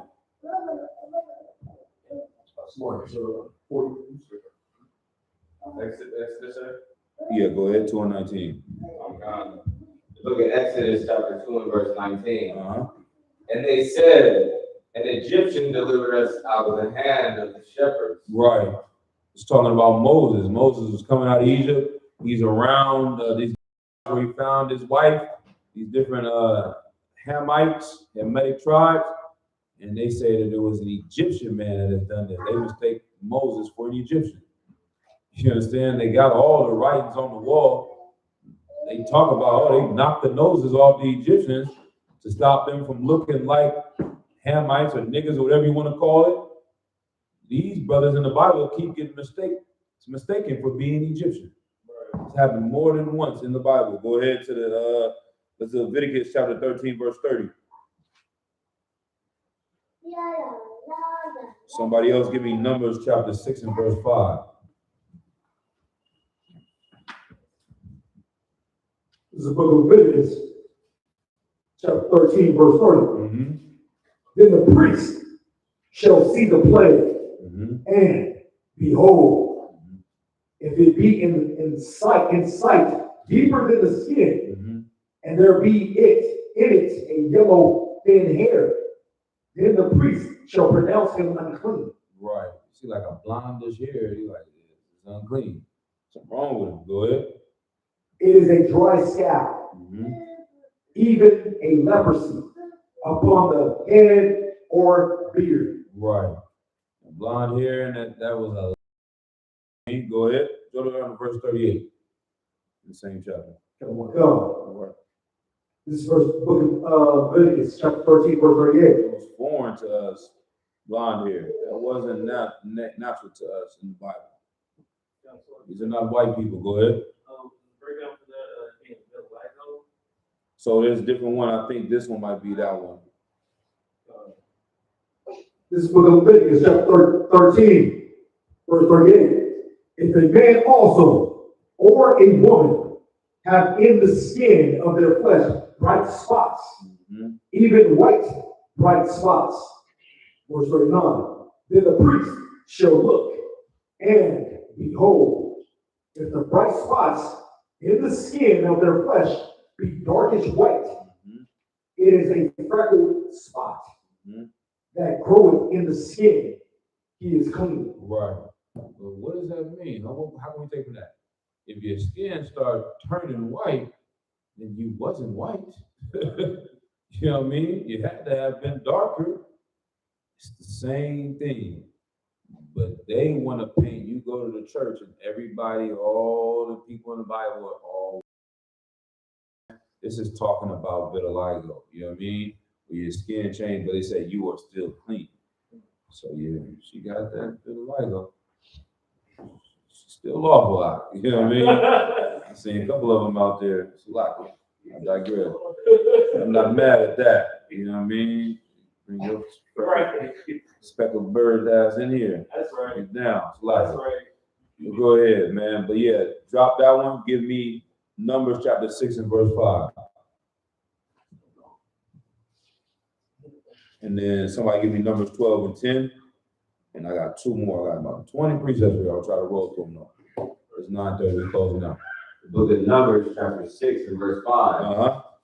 All the days of the vow of his separation shall there no razor come upon his head until the days be fulfilled, in the which he separated himself unto the Lord.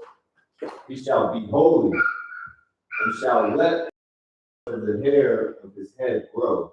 Right. I mean, so yeah, they like to say this is about dreadlocks, but his locks, you look into the Hebrews, it's talking about braids. You know what I mean? And we have braids, different, a lock is something that you can unlock, just like braids. You can put it together, you can unlock it. But go to Numbers 12 and 10. What do we got? And then just... This book of Numbers, chapter 12, verse 10. And the cloud departed from off the tabernacle, and behold, Miriam became leprous, white as snow. And Aaron looked upon Miriam, and behold, she was leprous. Right, she had a curse and she became white as snow because she did something wrong against Moses. Her skin turned white. Right, keep going. Oh my God, verse 11.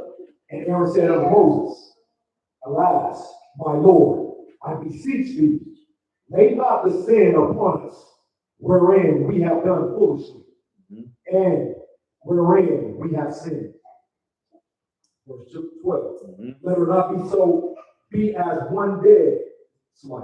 Let her not be as one dead, of whom the flesh is half consumed, when he cometh out of his mother's womb. Verse 13. And Moses cried unto the Lord, saying, heal her now, O Yahweh, I beseech thee. Right. Verse 14. And the Lord said unto Moses, if her father had but spit in her face, should she not be ashamed 7 days? Let her be shut out from the camp 7 days. Right. And after that, let her be received in again. Right. Verse 15. And Miriam was shut out from the camp 7 days.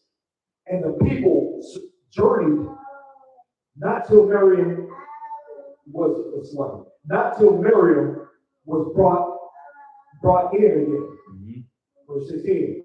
And afterward, the people removed from Hazarah Right. and pitched in the wilderness of Paran.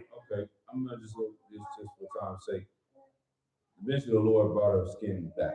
You know what I mean? And she went from one skin to another. She didn't go from white to being whiter. She went from black to being white, which was the curse that happened. And then she was brought back to being black. All right. So once again, and we could do 100 more precepts shows that we are black, Hispanics, and Native Americans. But I think the most, if I had to pick one to just prove it all, I'm not even going to pull it, I would just say,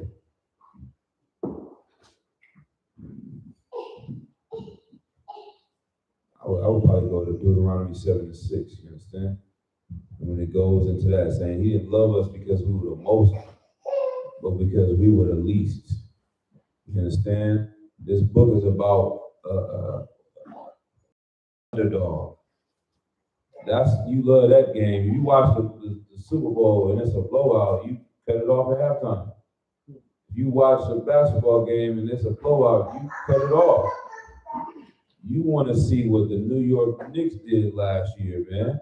They came back from the biggest deficit ever in history. My wife left. She said, the game is over. I'm like, nah, these niggas is coming. When he said that they came back from 20 plus down in another game in the fourth quarter, I said, I'm turning the game off. These niggas might show you something. Them brothers grinding it out into the very end. It was exciting as hell to watch. Whether you was rooting for the Knicks or not, by the end of that game, everybody rooted. See that it seemed impossible for them to win. That's the story of the children of Israel, man. The people that are at the bottom that should have nothing are going to come out at the top at the end of this game called life. You know what I mean? So that's what it means to be a nigga, man. Make $1 out of 15 cents. This book has to be about niggas. Nobody else ain't at the bottom like us. You know what I'm saying? Don't sweat. So with that, we're going to close out the class. You know what I mean? Water, everybody. We're going to say Shalom, Yahweh, Shem Yahshua, brother Thumb, to all the brothers. Yahweh, Shema, Thumb, Shem Yahshua, to all the sisters. All right, before those things go, let me get Officer Mawakhan. Can you come up here real quick? Officer Shah, Officer Izar. I mean, it's like not Officer Izar. I'm looking at the brother. Officer Nayak. Come up here real quick on the podium with me real quick.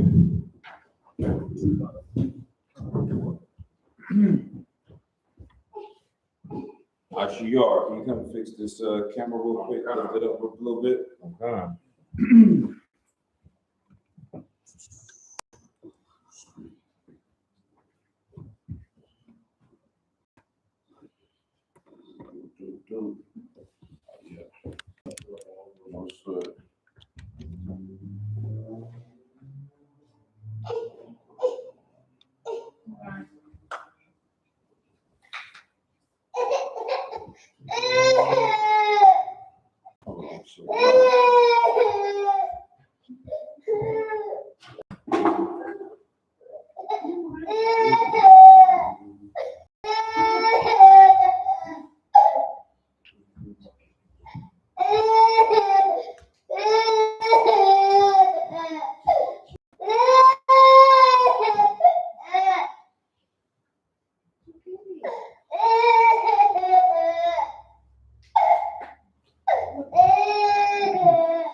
Ezra to get off of the camera doing his job as a scribe and recording. I need you to come up and stand up and let the brother get the camera where we don't be done with the camera for a minute. You get in front right here in the model Shabbat, you understand? Today, we're going to honor this brother, Trooper Izarwan. We're going to raise him up to an officer of 50. He passed his officer test. Give him a hand. If he chooses to become an officer in the Israelite School of UPK, I know he can do it. I know he should do it. I know this is what he's being called to do. This brother has been excellent from day one. He is a premier example of what it means to be a soldier and a worker in the Lord's army. You know what I'm saying? And that's what his name means, to be a help in the work of the Lord. You understand? To be like the prophet Ezra, which his name comes from the roots of Ezra, Izarwan, who was a brother that came out of captivity, came out of oppression, came out of slavery, and came back and said, I hate to see the condition of my people. And I need to show them how to follow the Lord. You understand? Right. And we're going to have to document and write down and get this information out to the people to raise up the children of Israel. And that's exactly what this brother has done in the spirit here in the UPK, getting our camp videos out, getting our TikToks, our shorts, our YouTube, all the editing videos, you understand? Got our library stored up, cleans the school. Get a brother here, you understand? He's been nothing but excellent as being a brother here in the UPK. And so he deserves this rank of officer of 50, and I plan to see a lot of amazing work from this brother moving forward. Now, brother, do you want to be an officer in the Israelite School of UPK? Come on. All right, then you know there is no going back once this school hits your head. You understand? Like, you do not have to do this. You can be a trooper for as long as you would like, you know what I mean? And doing amazing work, and the Lord will not see you in any difference, and we won't see you in any difference. You understand? And when he said, all right, most high Christ. Go ahead, Niyat, put the oil on his head, man. Somebody, you should get a camera on this brother too. So like I should have said, if you can get a man that camera that's in the class too. No sweat. Let the people see it, brother. All right. You can raise it up just a little bit. There you go. Yeah, most high Christ. All right. We're gonna say the prayer in Hebrew. All the brothers up here are gonna say the prayer in the Hebrew. Nobody else repeat as we go along. Yahweh, Ba'ashim Yahweh Shah, Barak Lanawa, Wa'yasharala, Wahabaya, Sapari, Barak, Rapah, Magan, Izarwan, Ba'ashim Yahweh Shah, Wa'ad Amen. What we just said is, Lord, or Yahweh, in the name of Shah, bless this brother, all right? Slaki, protect him, heal, shield, and protect him in the name of Yahweh Shah. Thank you, so be it, all right? All right.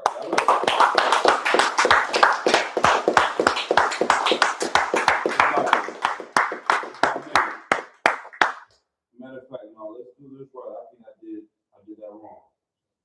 That was not the anointed brother. Let's do this properly. Get this brother right. So like, I'm going to do it. Give me one more second. Go. Get this brother anointed, brother. I was blessed Israel.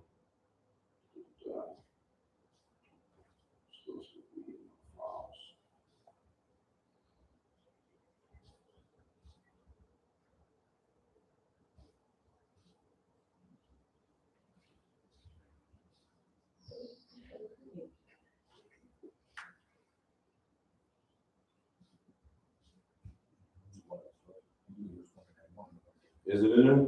Let's see if we can find it. I got it too right here. Pull it up. Let's say it again. I said it the wrong time. I said this the wrong one. This is it. This is the anointing prayer, number 6, chapter 6, verse 22 through verse 27. Yabaraka Yahweh. Why Yashamarka? Or Yahweh. Panyawa. Ayakanka. Yasha'ah. Yahweh. Panyawa.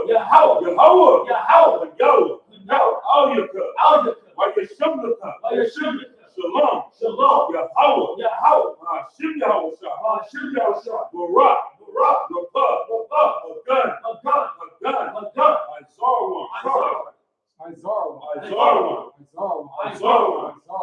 Izarwan. Shim Yahweh. What we said in English was Yahweh, bless thee and keep thee. Yahweh, make his face shine upon thee and be gracious unto thee. Yahweh, lift up his countenance upon thee and give thee peace. Yahweh, in the name of Yahweh Shai, bless, heal, shield, and protect Officer 50 Izarwan, man.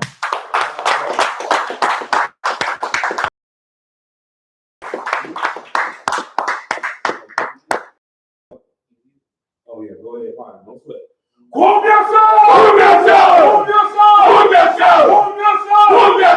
Who's the power? Yahweh Shim Yahweh power. Who's the power? Yahweh Shim Yahweh power. Who we fear? The Father we fear. Who we fear? The Father we fear. Who is your king? Yahweh Shai. Who is your king? Yahweh Shai. What's your name? Israel. Like in the top. Dismissed.